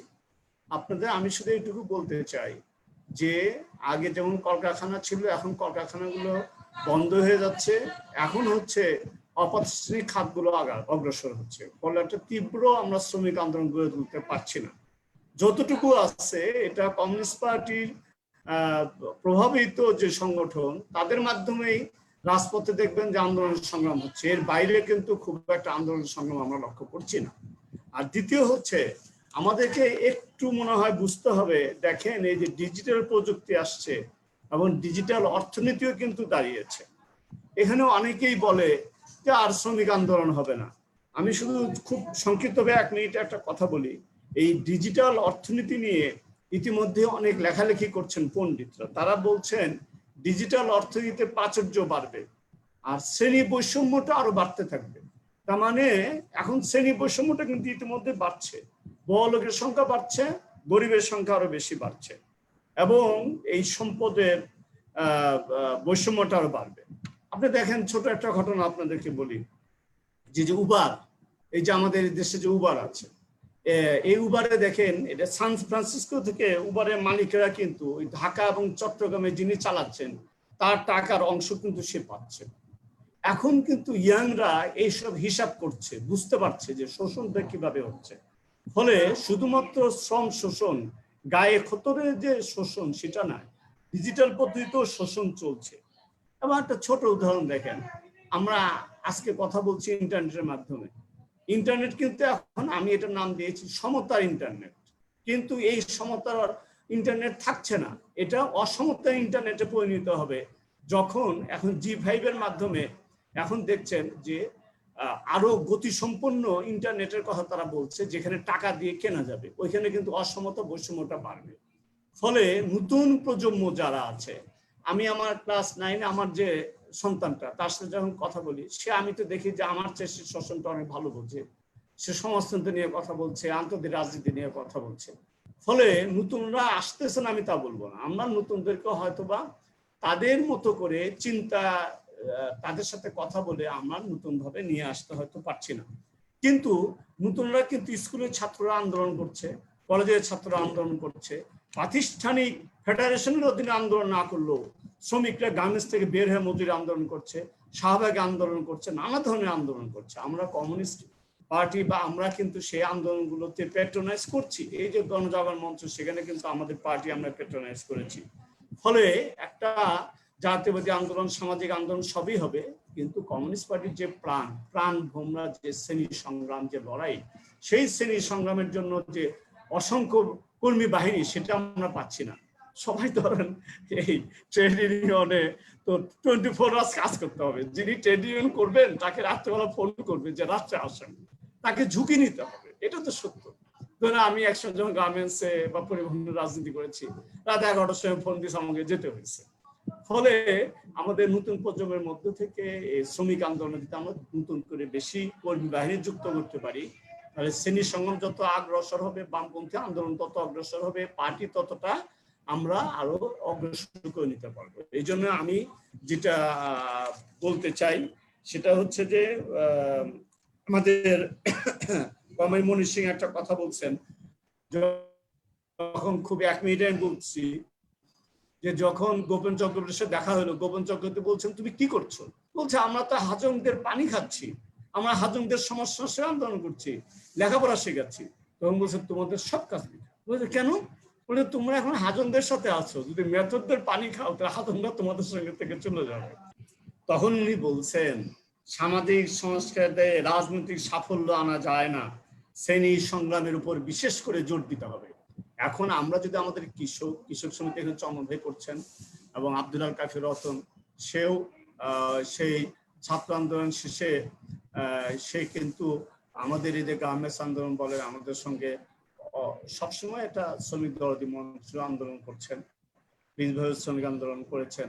আমিও শ্রমিক আন্দোলন, আমি মনে করি আমার অনেক সময় কষ্ট, খারাপ, ভালো লাগে না যে তীব্র গতিতে লড়াই সংগ্রাম, রাজপথ ঝুঁকি নিয়ে লড়াই করা দরকার, সেটা হয়তো করতে পারছি না, কিন্তু অন্যরা করছে। এই যে পার্টিতে শ্রেণী সংগ্রামের যে শক্তি বৃদ্ধি হচ্ছে, এটা আমি মনে করি পার্টির জন্য আশাবাদ। এবং সর্বশেষে শুধু আমি এইটুকু আপনাকে বলতে চাই যে আগামীতে যে শোষণ, ডিজিটাল শোষণ হবে, শ্রেণী বৈষম্য যে বাড়বে, বামপন্থী রাজনীতির ভবিষ্যৎটা ওইখানেই, লড়াইটা ওইখানেই, সংগ্রামটা ওইখানেই। এই জন্যেই আমরা হয়তো ক্ষমতায় যেতে না পারি, কিন্তু আমি একটা কথা সবসময় বলি, সাফল্য আর সার্থকতা আর স্বপ্ন, সাফল্যের চেয়ে স্বপ্ন বড়, আমরা স্বপ্ন দেখছি। সেই জন্যই কবি শামসুর রহমান কমল মনি সিংকে নিয়ে 2টো লাইন বলেছিলেন কবিতায়। সেই 2টো কবিতার লাইন আমি আপনাদের বলতে চাই। ভাস্বর পুরুষ করণী শাসন কোনোদিন, তবু বাংলাদেশ আজ তোমাকে গার্ড অফ অনার জানায়। আমরা বাংলাদেশ, যেমন বাংলাদেশ মনীষীকে গার্ড অফ অনার জানিয়েছে, আমরাও এই বাংলাদেশকে শোষণ মুক্ত একটি বাংলাদেশ গড়ে তোলার স্বপ্ন আমরা দেখি। সেই স্বপ্নটাই বড়, সেই স্বপ্নের পিছনে আমরা ছুটতে চাই। ধন্যবাদ আসলাম ভাই। আমি আসতেছি চন্দন ভাইয়ের কাছে। চন্দন ভাই, মনি সিংয়ের কোটেশনটা আমি পড়লাম। বাংলাদেশে নতুন প্রজন্ম এই ত্যাগের উদ্বুদ্ধ না হওয়ার কারণটা কিভাবে আপনি দেখেন? কারণ আমরা দেখি পশ্চিমবঙ্গে তরুণদের একজাক তরুণ যে সিপিআইএম এ অংশগ্রহণ, এটাকে পশ্চিমবঙ্গকে মানুষকে উজ্জীবিত করেছে, কিন্তু আমাদের দেশে এই ক্ষেত্রে কেন এই শূন্যতা? আপনি বিষয়টাকে কিভাবে দেখেন? ধন্যবাদ। প্রথমত হলো, তরুণরা যে একেবারে আসছে না তা কিন্তু ঠিক না। আমাদের মধ্যে একটা বদ্ধ ধারণা আছে, সেটা হলো যে শিক্ষিত তরুণকে আমরা খুঁজি। আপনি দেখবেন এই যে বাংলাদেশে গার্মেন্টস শ্রমিকরা যে আন্দোলন করছে, বিশাল বিশাল আন্দোলন হচ্ছে, পুলিশের সাথে ধাওয়া হচ্ছে, জেলে যাচ্ছে, নির্যাতনের শিকার হচ্ছে, তারা কিন্তু সবাই তরুণ যুবক, বয়সও কিন্তু নেই, তারা কিন্তু সবই তরুণ। আজকে যদি আপনি আমাদের অসংগঠিত খাতে শ্রমিক আন্দোলন বলেন, এই যে রিক্সা ভ্যান শ্রমিক আন্দোলন হচ্ছে, সেখানে কিন্তু অধিকাংশই তরুণ। আজকে আমাদের কৃষক আন্দোলন যারা করছেন তারাও কিন্তু তরুণ এবং যুবক। এবং আজকে যুবক তরুণরা সমাজের শুধু রাজনীতি না, সামাজিক আন্দোলন সব বিভিন্ন আন্দোলনের সঙ্গে তো সম্পৃক্ত হচ্ছেন, এবং তারা অনেক কিছু তারা অনুধাবন করছেন এবং অনেক কিছু আত্মস্থ করছেন। এখন সমস্যাটা হলো যে আমাদের পার্টিতে বলতে পারেন বামপন্থী আন্দোলনে তরুণদেরকে কেন সম্পৃক্ত আমরা তেমন করতে পারছি না। এটা প্রথমত হলো, সেটা হলো যে আসলে আমাদের একটা ভোগবাদী সমাজে বা একটা লুটেরা পুঁজিবাদী সমাজে আমরা বাস করছি। আমাদের এই সমাজটাকে, এই রাষ্ট্রটাকে দীর্ঘদিন ধরে নিয়ন্ত্রণ করছে লুটেরা ধনিক শ্রেণী, সাম্রাজ্যবাদ এবং তার এই দেশীয় এজেন্টরা এবং কর্পোরেট হাউসগুলো। এবং দীর্ঘদিন ধরে বাংলাদেশে বিরাজনীতিকরণের যে জায়গাটা, সেটা কিন্তু ধারাবাহিকভাবে যারা শাসন ক্ষমতায় ছিল বা শাসন ক্ষমতায় আছে, তারা কিন্তু ধারাবাহিকভাবে নানা কায়দা কানুন করে আজকে মানুষকে বিরাজনীতিকরণ করছে এবং সমাজ আজকে অবক্ষয়ের দিকে চলে যাচ্ছে। এই যে বিরাজনীতিকরণ, এই সাম্রাজ্যবাদী শক্তি বা লুটেরা ধনিক শ্রেণী বা কায়েমি স্বার্থবাদী গোষ্ঠী যারা করছে বিরাজনীতিকরণ, এটার প্রভাব কিন্তু আমাদের সমাজে পড়ছে। এবং এই সমাজে তরুণ যুবকদের বাইরে না। এবং এটার ফলশ্রুতি কি হচ্ছে? আজকে যুবকদের মধ্যে হতাশা আছে, তো কর্মসংস্থান নেই, চাকরি নেই, বেকারত্ব, আজকে মাদক আজকে যুবকদেরকে খেয়ে ফেলছে, নানা রকম বিষয় আজকে যুবক বা তরুণ যাই বলেন তারা আজকে অবহেলিত হয়ে আছে। কিন্তু এই যে বিরাজনীতিকরণের যে প্রক্রিয়াটা, সেই জায়গাটাতেই সুকৌশলে এই শক্তিগুলো করেছে। আমরা 70-এর দশক বলেন, 80-র দশক বলেন, এমনকি 90 দশকের প্রথম দিকেও বিশাল একটা তরুণ যুবকরা কিন্তু আমাদের পার্টিতে সম্পৃক্ত হয়েছিল ক্ষেত মজুর আন্দোলন, শ্রমিক আন্দোলনে। এবং বাংলাদেশে ক্ষেত মজুর আন্দোলন, ক্ষেত মজুর আন্দোলন একটা বিশাল মহির হয়ে দাঁড়িয়েছিল এবং একটা রাজনীতির একটা ভর কেন্দ্র হিসেবে দাঁড়িয়েছিল। আজকে সেই জায়গাটা ঘাটতি আছে। আজকে আরেকটা বিষয় মনে রাখতে হবে যে এই তরুণ সমাজকে উদ্বুদ্ধ করতে হবে আমাদের, তাদের কাছে প্রচার প্রপাগান্ডার ভেতর দিয়ে। কমরেড মনি সিং, অনেক তরুণরা কমরেড মনি সিং এর নামই জানে না, কিন্তু কমরেড মনি সিং তার যে এই যে দীর্ঘ সংগ্রামের ইতিহাস, মানব মুক্তির সংগ্রামে তার যে অবদান এবং মানুষের পাশে দাঁড়ানো, সমাজে মেহনতি মানুষ অধিকার প্রতিষ্ঠানের সংগ্রাম উনি করেছেন, এই কথা কিন্তু তেমন ভাবে অনেকে জানেন এই প্রজন্মের তরুণরা। সেটা আমাদের জানাতে হবে এবং আইকন বা আইডল যাই বলেন সেগুলো মনি সিংদের সামনে নিয়ে আসতে হবে। আমাদের এখানে নেগেটিভ পলিটিক্স বা নেগেটিভ রাজনীতিকেই সামনে নিয়ে আসা হয় এবং নেগেটিভ ব্যক্তিদেরকেই সামনে নিয়ে আসা হয়, যার ফলে আজকে তরুণ সমাজ, যুব সমাজ এই আমাদের সাময়িক দুর্বলতার কারণে বলবো, নিশ্চয় আমাদের দুর্বলতা আছে, দুর্বলতার কারণে এই তরুণ সমাজ, যুব সমাজ আজকে নেগেটিভ পলিটিক্স এবং বিরাজনীতিকরণের ধারা সেই জায়গাটাতে যুক্ত হচ্ছে। নিশ্চয়ই আমরা আজকে শ্রমজীবীদের মধ্য থেকে আমাদের পার্টি, আমরা একটা লাইন নিয়েছি কমিউনিস্ট পার্টি, আমরা বলেছি ঠিক আছে শিক্ষিত তরুণ যুবক আমি এখন পাচ্ছি না, কৃষকের মধ্যে তরুণ আছে, যুবক আছে, ক্ষেত মজুরের মধ্যে তরুণ আছে, যুবক আছে, শ্রমিকের মধ্যে তরুণ আছে, যুবক আছে, তাদেরকে সামনে নিয়ে আসেন, তাদেরকে নেতৃত্বে নিয়ে আসেন। তাদের বুঝবাজ হয়তো কম, তারা তো তত্ত্ব কথা তারা জানে না, কিন্তু তারা তাদের জীবনের অভিজ্ঞতা দিয়ে তারা কিন্তু অনেক কিছু শিখেছে। আমরা সেই প্রচেষ্টার মধ্যে আছি, সেই তরুণ যুবকদেরকেই আমরা সামনের দিকে আনতে চাচ্ছি। সেটা আমাদের পার্টির একটা প্রচেষ্টা। ওটা যদি আমরা করতে পারি, এত আমরা আশাবাদী, এটা করতে পারলে আমাদের যারা শিক্ষিত তরুণ অংশ তারাও আমাদের দিকে সামনের দিকে আসবে। আমরা এই জায়গাটা হতাশ না, কারণ এখনকার তরুণ সমাজ, যুব সমাজ, আমি আবারও বলছি, অনেক অ্যাডভান্স, অনেক বেশি জ্ঞান তারা ধারণ করে, কিন্তু সেইটাকে সঠিক পথে পজিটিভ ধারায় আজকে সেটা নিয়ে আসার সংগ্রাম কমিউনিস্ট পার্টি আমরা করছি। সেই সংগ্রামটা করতে পারলে, সফল করতে পারলেই এই তরুণ যুব সমাজকে আমরা আনতে পারবো। ধন্যবাদ। ধন্যবাদ চন্দন ভাই। কাফি ভাইয়ের কাছে আসছি। কাফি ভাই, আপনি ছাত্র ইউনিয়ন থেকে শ্রমিক আন্দোলনে আসা। কমরেড মনি সিং 1928 সালে সার্বক্ষণিক কর্মী হিসাবে সিপিবিতে কাজ করেন। আপনিও এখন সার্বক্ষণিকভাবে সিপিবির হোল টাইমার হিসেবে কাজ করতেছেন।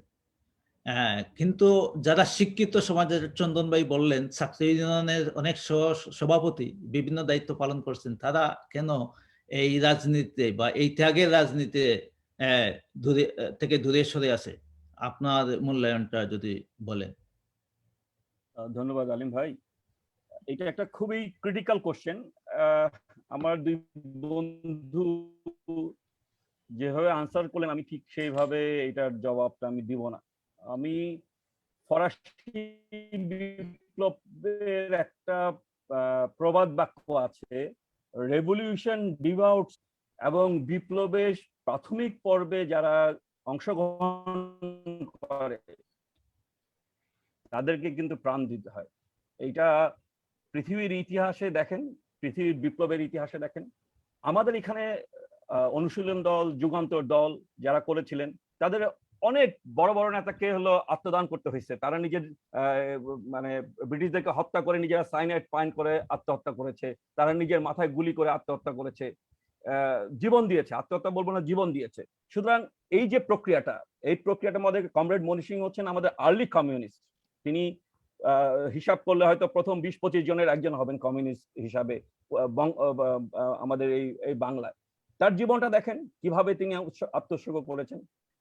আমাদের যারা পূর্বজ, আমাদের যারা আর্লি কমিউনিস্ট, এমন একজন কমিউনিস্টকে পাবেন যে 10 বছরের নিচে জেলখানায় ছিলেন না। 37 সালে যারা কমিউনিস্ট পার্টিতে আসেন, কমিউনিস্ট পার্টির বিকাশের সবচেয়ে গুরুত্বপূর্ণ সময় হচ্ছে 37 সাল। সেই সময় যারা কমিউনিস্ট পার্টিতে আসেন প্রত্যেকে 10 বছর করে হলো কারা জীবন আছে। কমরেড মনি সিং এর 6.5 বছর কারা জীবন আছেন যখন তিনি কমিউনিস্ট পার্টির মেম্বারশিপ পান। কমিউনিস্ট পার্টির মেম্বারশিপ পাওয়ার আগে 6.5 বছর তিনি কারাগারে ছিলেন। আপনি অনেক নেতা পাবেন, অমূল্য লাহিড়ী তার 95 বছর জীবনের 50 বছর তিনি জেলে ছিলেন। সুতরাং আমাদের কথা যদি চিন্তা করেন, আমার ব্যক্তিগত কথা যদি আমি বলি, আমি কেন হলো কমিউনিস্ট পার্টিতে আসছি সেটা দিয়ে আমাদের বুঝতে হবে। আজকে তরুণদেরকে দোষ দিলে হবে না। আমি কমিউনিস্ট পার্টিতে আসছি একটাই মাত্র কারণ, কমরেড তাজুল ইসলামকে দেখে, তার আত্মত্যাগকে দেখে আমি কমিউনিস্ট পার্টিতে আসছি। অন্য কোনো কারণ ছিল না আমার কমিউনিস্ট পার্টিতে আসার। এই যে ত্যাগের যেই মহিমা, সেই মহিমার কারণেই কিন্তু আমরা কমিউনিস্ট পার্টিতে আসছি। সেই সময় কমিউনিস্ট পার্টির নেতৃত্বে, ক্ষেত মজুর সমিতির নেতৃত্বে একের পর এক মানে খাস জমি দখল হচ্ছে। সেই জমি দখল করার মধ্য দিয়ে হচ্ছে হলো আপনার কমিউনিস্ট পার্টির প্রভাব বৃদ্ধি পাচ্ছে। আমরা তরুণদেরকে দোষারোপ করলে হবে না। আমরা কমিউনিস্ট পার্টিতে এসেছি আমাদের পূর্ব প্রজন্মকে দেখে, তারা আসছে তাদের আগের প্রজন্মকে দেখে। আজকে সেলিম, মঞ্জু, তারা আসছেন হলো মনি সিং, অনিল মুখার্জি, খোকা রায়কে দেখে। আমরা আসছি তাজুল ইসলামকে দেখে, হ্যাঁ, তাদের আত্মোৎসর্গ দেখে। আমাদেরকে দেখে কেন অন্যরা কমিউনিস্ট পার্টিতে আসছে না? আমরা তো কমিউনিস্ট পার্টির এখন মানে কি বলে আপনার মূল নেতৃত্বের কাছাকাছি আছি, তাই না? আমরা সেন্ট্রাল কমিটি, আমরা 4 জনই সেন্ট্রাল কমিটিতে আছি। হ্যাঁ, পদ পদবি যাই হোক, আমরা 4 জন সেন্ট্রাল কমিটিতে আছে। আমরা বিভিন্ন গণসংগঠনের মূল নেতৃত্বে ছিলাম। ছাত্র ইউনিয়নের প্রেসিডেন্ট ছিলেন এখানে আমি ছাড়া বাকি 3 জন তো ছাত্র ইউনিয়নের প্রেসিডেন্ট ছিলেন। আমি যুব ইউনিয়নের প্রেসিডেন্ট ছিলাম। আসলাম খান এখন হচ্ছে, কমরেড চন্দন এখন হচ্ছে হলো আপনার কৃষক সমিতির জেনারেল সেক্রেটারি। আসলাম খান হচ্ছে হলো প্রমিজিং মানে ওয়ার্কার লিডার, সে হচ্ছে টেডওয়ান ক্যান্ডার হলো ওয়ান অফ দি মানে লিজেন্ড লিডার নাও। সুতরাং আমাদেরকে দেখে কেন কমরেডরা উজ্জীবিত হচ্ছে না, এই জায়গাটায় আমাদেরকে বিবেচনা করতে হবে। আজকে আজকে যেমন ধরেন যে লড়াই সংগ্রামের কথা আমরা বলছি, সেই লড়াই সংগ্রামটা তো কই? আজকে আমরা যেসব গণসংগঠনগুলিতে নেতৃত্ব দিচ্ছি, আমরা কি সেই রকম একটা নেতৃত্ব দিতে পারছি? আমরা কি সেই রকম লড়াই করতে পারছি যে লড়াইয়ের মধ্যে দিয়ে আজকে তরুণরা উজ্জীবিত হবে, তরুণরা উদ্দীপ্ত হবে, যে শত শত তরুণ ঝাঁপিয়ে পড়বে। যেমন করে 80 দশকে আলিম ভাই, আপনি সেই দশকের একজন মানে প্রোডাক্ট, আমি সেই দশকের একজন প্রোডাক্ট, আসলাম খান সেই দশকের একজন প্রোডাক্ট, হয়তো চন্দন ভাই একটু আগের বা প্রিন্স ভাই একটু আগের, তার 70 দশকের শেষের দিক থেকে ছাত্র আন্দোলন ছিল। কিন্তু আমরা তো 80 দশকের প্রোডাক্ট। 80 দশকে কমিউনিস্ট পার্টির নেতৃবৃন্দ যেভাবে মানে মানে রাত দিন 24 ঘন্টা কমিউনিস্ট পার্টির জন্য কাজ করেছে, সেই রকম উদ্দীপনা আজকে তৈরি করতে হবে। আমি যেই উদ্ধৃতিটা দিতেছিলাম যে বিপ্লবের প্রথম প্রাথমিক পর্বের যারা অংশগ্রহণকারী, তাদেরকে হলো আত্মোৎসর্গ করতে হয়। আমরা কিন্তু একটা প্রাথমিক পর্বে আছি। কেন আমি প্রাথমিক পর্ব বলছি? 1991 সালে যখন সোভিয়েত বিপর্যয় হয়, 1993 সালে আমাদের পার্টি ভেঙে গিয়েছিল। 77 জনের কেন্দ্রীয় কমিটির মাত্র 13 জন আমাদের কমিউনিস্ট পার্টিতে ছিল, সিপিবিতে ছিল। বাকিরা সবাই রেনিগেটেড হয়েছে, বিলোপবাদী হয়েছে। সেইখান থেকে আমরা একটা new type of communist party গড়ে তোলার কথা বলেছিলাম।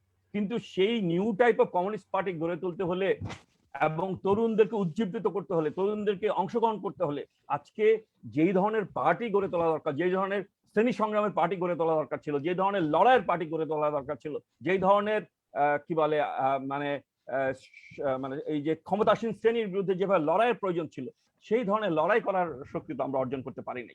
আমাদের এক ধরনের আপোষকামিতা আজকে আমাদের হলো মানে এই জায়গায় আমাদের মধ্যে তরুণদেরকে, যে তরুণরা যেই ধরনের লড়াই চায়, তরুণরা এই সমাজের মধ্যে, এই নষ্ট সমাজের মধ্যে যে ধরনের লড়াই চায়। যেমন ধরেন আমি একটা ছোট্ট উদাহরণ দিই, গত 1-2 দিন আগের ঘটনা আমি বলি, যেটা আমাকে খুব পীড়িত করছে। সেটা হচ্ছে যে আমাদের দেশের বড় দুইটা ব্যবসায়ী গ্রুপ, শিকদার গ্রুপ এবং আপনার বসুন্ধরা গ্রুপ, তারা শিকদার গ্রুপের যারা মালিক, তারা একটা ব্যাংকের এমডি কে গুলি করতে গিয়েছিল, গুলিও করেছিল আপনার। আর বসুন্ধরার গ্রুপের যিনি এমডি, তিনি একটা নারী হত্যাকাণ্ডের সাথে যুক্ত। এদেরকে মামলা থেকে অব্যাহতি দেওয়া হয়েছে।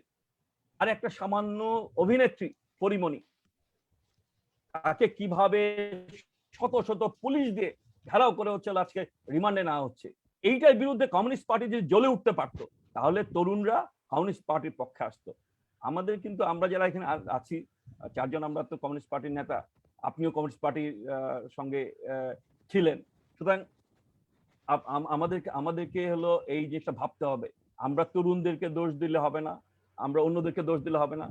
আমাদের যে কাজটা করার, সেই কাজটা আমরা করতে পারছি কিনা, এটা আমি আত্মসমালোচনা করলাম। এইখানেই প্রকাশ্যে আমি আত্মসমালোচনা করলাম। তারপরে যদি তরুণরা না আসে, তখন আমরা সমালোচনা করতে পারি, তখন আমরা অন্য কথা বলতে পারি।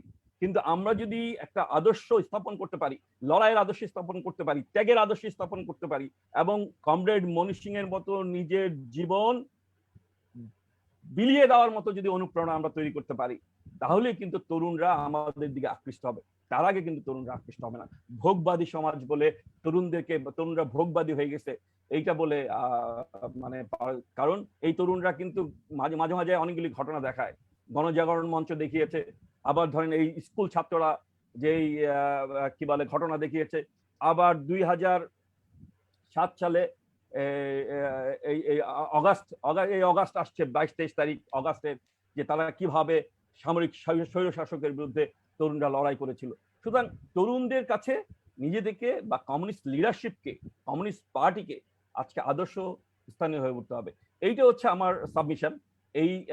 এইটাই আমি মনে করি যে আমরা যদি নিজেদেরকে অনুপ্রেরণার উৎস হিসাবে নিজেদেরকে প্রকাশ করতে পারি, আমাদের লিডারশিপকে, আমি অ্যাজ এ হোল কমিউনিস্ট লিডারশিপকে বলতেছি, কোনো ইন্ডিভিজুয়ালকে না, as a whole communist leadership যদি আমরা অনুপ্রেরণার উৎস হয়ে উঠতে পারি, তাহলে তরুণরা আবার 80 দশকের মতো, 60-এর দশকের মতো, 70-এর দশকের মতো, 40-এর দশকের মতো ঝাঁকে ঝাঁকে কমিউনিস্ট পার্টিতে আসবে।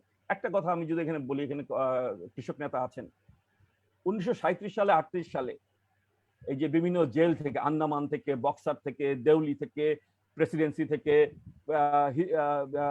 হিজলি থেকে যারা বেরিয়ে আসছেন, তারা কিন্তু কেউ ঘরে ফিরে যায়নি। এই হাজার হাজার কমিউনিস্ট তারা জেলখানা থেকে বের হয়ে এসে কি বলে কমরেড মুজাফফর আহমদের সঙ্গে দেখা করতেন, দেখা করে তারা চলে যেতেন তার গ্রামাঞ্চলে চলে যেতেন। এই যে 37-38 সাল থেকে 46 সাল, কত বছর, 8 বছর তারা গ্রামাঞ্চলে পড়েছিলেন, সেইটার ফল হলো তেভাগা আন্দোলন। 8 বছর গ্রামে পড়েছিলেন যেই বাম কমিউনিস্টরা, সেই কমিউনিস্টরা 1946 সালের জানুয়ারি মাসে তেভাগা সৃষ্টি করেছিলেন। সুতরাং এই কথাটা আমাদের মনে রাখতে হবে, আমাদের কমরেডদের, যারা আমরা সার্বক্ষণিক রাজনীতির মধ্যে আছে, আমরা কমিউনিস্ট পার্টিকে গড়ে তোলার কাজে আছি, তাদেরকে আমাদের এই চিন্তা রাখতে হবে। ধন্যবাদ। ধন্যবাদ কাফি ভাইকে। কাফি ভাই একটি সমালোচনা, ওনার আত্মসমালোচনা করেছেন এবং ওনার আত্মসমালোচনা আমার খুবই আকাঙ্ক্ষার বিষয়টা বলেছেন। কারণ আমি বিপ্লবীদের জীবনী পড়ে নিজে থেকেই কমিউনিস্ট হয়েছিলাম, এই আদর্শকে এখনো ধারণ করে আছি। আপনাদের গত কংগ্রেসে যেটা সিদ্ধান্ত হয়েছিল, বাম বিকল্প, দুটি বৃত্তের বাইরে, আজকে বাংলাদেশে সর্বত্র মানুষ নির্যাতিত, শোষিত, বঞ্চিত।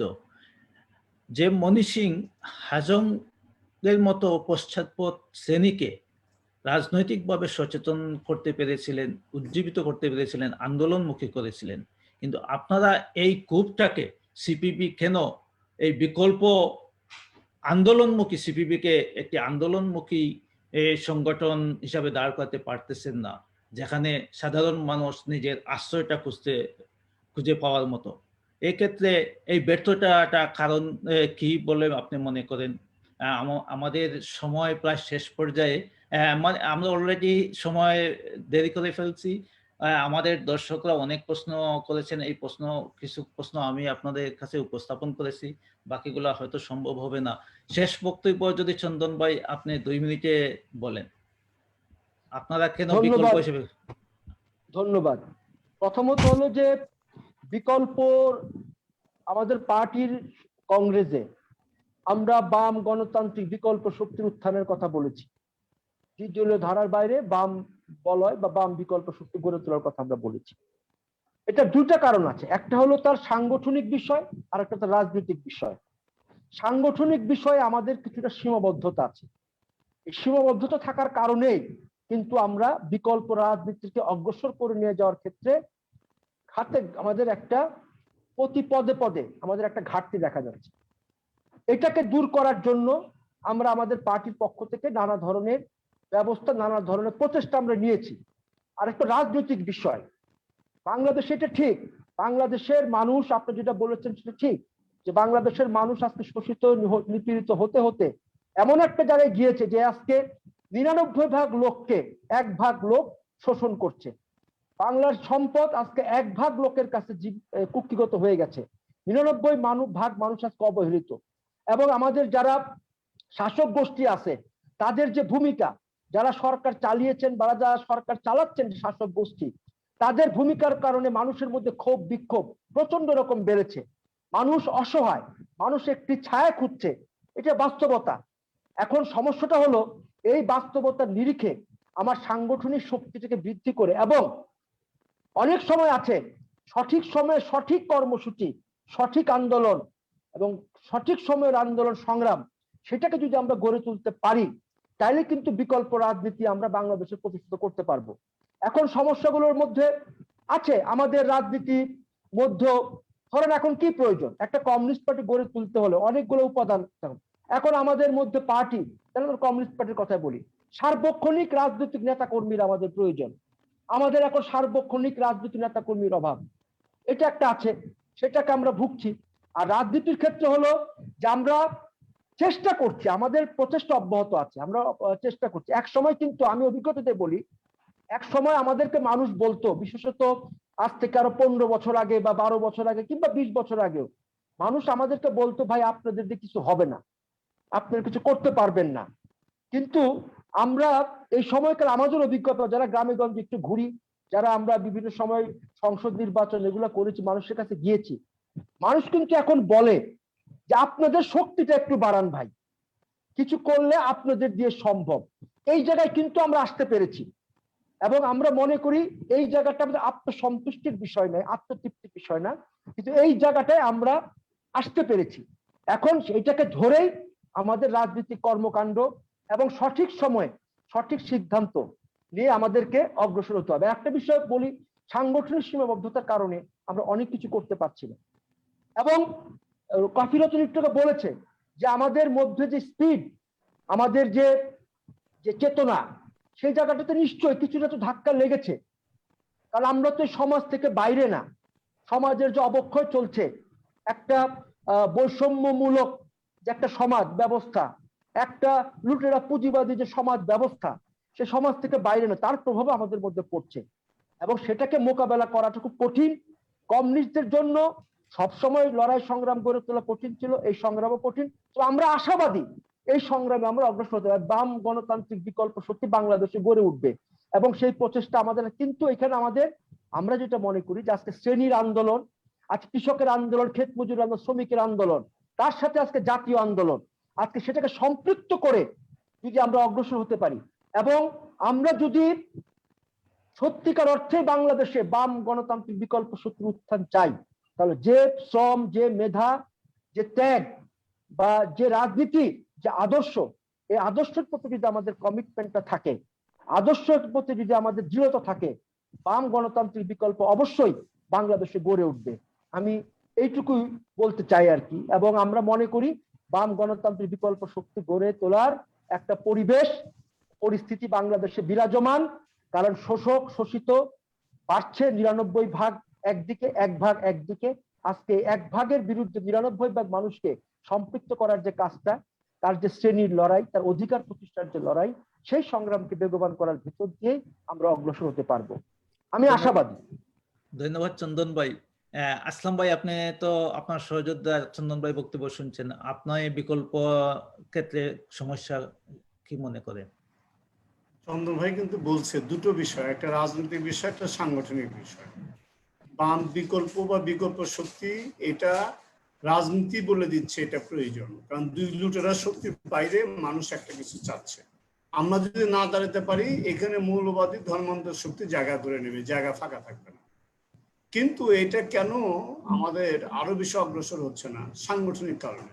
তা হচ্ছে যে আপনি দেখেন বামপন্থী রাজনীতির মধ্যে কমিউনিস্ট পার্টি সারা দেশে, আমাদের 65টা জেলা, 450টা উপজেলা, তাহলে এইসব জায়গায় কিন্তু কম বেশি সব জায়গায় আমাদের পার্টির লোকজন আছে, কিন্তু অন্যান্য বাম সংগঠনের সেই বিস্তৃত সংগঠনটা নাই। ফলে সারা দেশব্যাপী যে একটা আন্দোলন সংগ্রাম গড়ে তোলা, এটা আমাদের উপরটাই একটু দায়িত্বটা বেশি পড়ে। তবে তারাও আন্তরিক, তারা আন্দোলন সংগ্রাম করছে। আর ঐক্য কোনো হচ্ছে পার্মানেন্ট না, কেউ আসবে কেউ যাবে, একটা শক্তি, কয়েকটা রাজনৈতিক দল নয়, একটা রাজনৈতিক শক্তি, বামপন্থী শক্তি। সেখানে হয়তো কেউ থাকবে, কেউ থাকবে না, কিন্তু এই শক্তিটাকে, এই ব্যানারটাকে, এই আশাবাদটাকে, লড়াইকে আমাদের জাগিয়ে তুলতে হবে। কারণ আমরা একা পারবো না, অন্যরাও পারবে না। লুটেরের শক্তির বিরুদ্ধে একটা বিকল্প সর্বোচ্চ শক্তি নিয়ে বামপন্থী শক্তিকে আমাদের যদি আগে অগ্রসর করে দিতে পারি, তাহলে মানুষ এখানে আসবে। মানুষ আর যাওয়ার জায়গা নাই। আর দেশের প্রয়োজনেই, দেশ মাতৃকার প্রয়োজনে ধর্মান্ধ মৌলবাদী গোষ্ঠী, লুটেরা গোষ্ঠীর বিরুদ্ধে সংগ্রাম করার জন্য, দেশকে বাঁচানোর জন্য আমাদের এই বামপন্থী শক্তিকে করবে। ধন্যবাদ আসলাম ভাই। কাফি ভাই, আপনি তো বিভিন্ন সময় বাম ফ্রন্টের সমন্বয়কে দায়িত্ব পালন করেছেন, এই বিকল্পের ক্ষেত্রে বাধাটা কোথায় বলে আপনি মনে করেন? না, বিকল্প তো বাধা নাই। মানে এই যে আমরা কমিউনিস্ট পার্টি থেকে বলছি যে দ্বিদলীয় ধারার বাইরে বাম বিকল্প গড়ে তোলো, আসলে ধারা হচ্ছে একটাই। সেই ধারাটা হলো আপনার লুটেরা পুঁজিবাদ। তার দুইটা সেন্টার, একটা সেন্টার হচ্ছে আওয়ামী লীগ নেতৃত্বাধীন, আর একটা সেন্টার হচ্ছে বিএনপি নেতৃত্বাধীন। এই দুই সেন্টারের বিরুদ্ধেই আমাদের লড়াই, এবং বাম বিকল্প গড়ে তোলা ছাড়া যে আমাদের কোনো মুক্তি নাই, এটা কিন্তু আজকে নিশ্চিত। কিন্তু আমাদের যে সাংগঠনিক দুর্বলতা, সেটা সিপিবি বাংলাদেশের প্রধান বামপন্থী দল বা কমিউনিস্ট দল, সিপিবি এটা পিভটাল যেই রোল প্লে করা দরকার, যে মূল রোল প্লে করা দরকার, সেই ভূমিকাটা আমরা সিপিবি করতে পারছি না কারণ হচ্ছে যে সাংগঠনিক ব্যাপ্তি এবং বিস্তৃতি এবং যে সাংগঠনিক মানে কি বলে আপনার লক্ষ্য সেই জায়গাটায় থাকার কারণে আর অন্য যে বামপন্থী দলগুলি আছে, আমরা যে বাম গণতান্ত্রিক জোট করেছি, এটা তো আমরা জেনেই করেছি যে বামপন্থী জোটগুলির অন্যান্য দলগুলির অবস্থা খুবই ক্ষুদ্র ক্ষুদ্র দল, তারা কোনো দল আবার ব্যক্তি কেন্দ্রিক। সুতরাং এই দলগুলির বাইরে আমরা মানে এই দলগুলিকে নিয়েই আমরা বাম গণতান্ত্রিক জোট গঠন করেছি। আজকে আমাদের এই বাম গণতান্ত্রিক শক্তিকে যদি বিজয়ী হতে হয়, মানে এই দ্বিদলীয় ধারার বাইরে যদি একটা বাম বিকল্প গড়ে তুলতে হয়, তাহলে আজকে আমাদের শ্রেণী পেশার আন্দোলনকে গড়ে তুলতে হবে এবং শ্রেণী পেশার আন্দোলন গড়ে তোলার মধ্য দিয়েই কিন্তু কমিউনিস্ট পার্টি এগিয়ে যাবে। আপনি পাকিস্তান আমলে যদি ধরেন, পাকিস্তান আমলে কমিউনিস্ট পার্টির কয়জন মেম্বার ছিল? 300-350 মেম্বার ছিল। হ্যাঁ, কিন্তু কমিউনিস্ট পার্টির ট্রেড ইউনিয়ন শক্তিশালী ছিল, কমিউনিস্ট পার্টির কৃষক আন্দোলন শক্তিশালী ছিল, কমিউনিস্ট পার্টির ছাত্র আন্দোলন শক্তিশালী ছিল। ফলে মুক্তিযুদ্ধের সময় কমিউনিস্ট পার্টি একটা বিশাল শক্তি হিসাবে সামনে চলে আসতে পেরেছে। আজকে সেই কারণেই শ্রমিকদের যে লড়াই, কৃষকদের যে লড়াই, ক্ষেত মজুরদের যে লড়াই, ছাত্রের যে লড়াই, নারীর যে লড়াই, যুবকদের যে লড়াই, সেই লড়াইগুলিকে কমিউনিস্ট পার্টিকে গড়ে তুলতে হবে। এবং আমাদের সংকটটা হচ্ছে যে 1991 সালের পরে আমাদের যে গণসংগঠনগুলি আছে, সেই গণসংগঠনগুলি বিলোপবাদীরা ভেঙে চুরমার করে দিয়ে গিয়েছিল। সেই জায়গা থেকে আমরা এখনো উত্তরণ ঘটাইতে পারিনি। বিশেষ করে দেখেন, কমিউনিস্ট পার্টি হচ্ছে শ্রমিক শ্রেণীর পার্টি। আমরা শ্রমিক আন্দোলনে যে চ্যাম্পিয়ন ছিলাম, আমাদের বাংলাদেশের বড় বড় যেই প্রতিষ্ঠানগুলি আছে, আপনার রাষ্ট্রীয় সেবা খাতে যে প্রতিষ্ঠানগুলি আছে, সেইগুলির ট্রেড ইউনিয়নের নেতৃত্ব ছিল কমিউনিস্ট পার্টি। হ্যাঁ, আসলাম খান এটা স্বীকৃতি দিবে। ফলে আমরা তখন নিয়ন্ত্রণ করতে পারতাম। আজকে সেই নিয়ন্ত্রণ করার ক্ষমতাটা আমরা হারিয়ে ফেলেছি। যেদিন আমরা এই নিয়ন্ত্রণ করার ক্ষমতা অর্জন করতে পারবো, সেই দিনই আবার বাম বিকল্পর যে লড়াইটা, সেই লড়াইটা সামনে চলে আসবে। আমি মনে করি যে এই লড়াই এগিয়ে যাচ্ছে, আস্তে আস্তে আস্তে করে এগিয়ে যাচ্ছে এবং আমাদেরকে বাদ দিয়ে আজকে বাংলাদেশের রাজনীতি কল্পনা করা যায় না, এটা আমি বলতে চাই। আর কি বলে, আমি জানি না এই প্রোগ্রাম আপনি শেষ করে দিবেন কিনা। যদি শেষ করে দেন তাহলে আমার তরফ থেকে আপনাকে এবং প্রগতি টিভির সকল দর্শক শ্রোতাকে আমার কৃতজ্ঞতা জানাচ্ছি। ধন্যবাদ আমাদের বিজ্ঞ আলোচকদেরকে, আমাদেরকে প্রগতি টেলিভিশনকে সময় দেওয়ার জন্য, এবং যারা এতক্ষণ ধৈর্য ধরে আমাদের আলোচকদের আলোচনা শুনেছেন, সবাইকে ধন্যবাদ জানিয়ে আজকের অনুষ্ঠান এখানেই শেষ করতে যাচ্ছি। সবাই ভালো থাকবেন, নিরাপদে থাকবেন।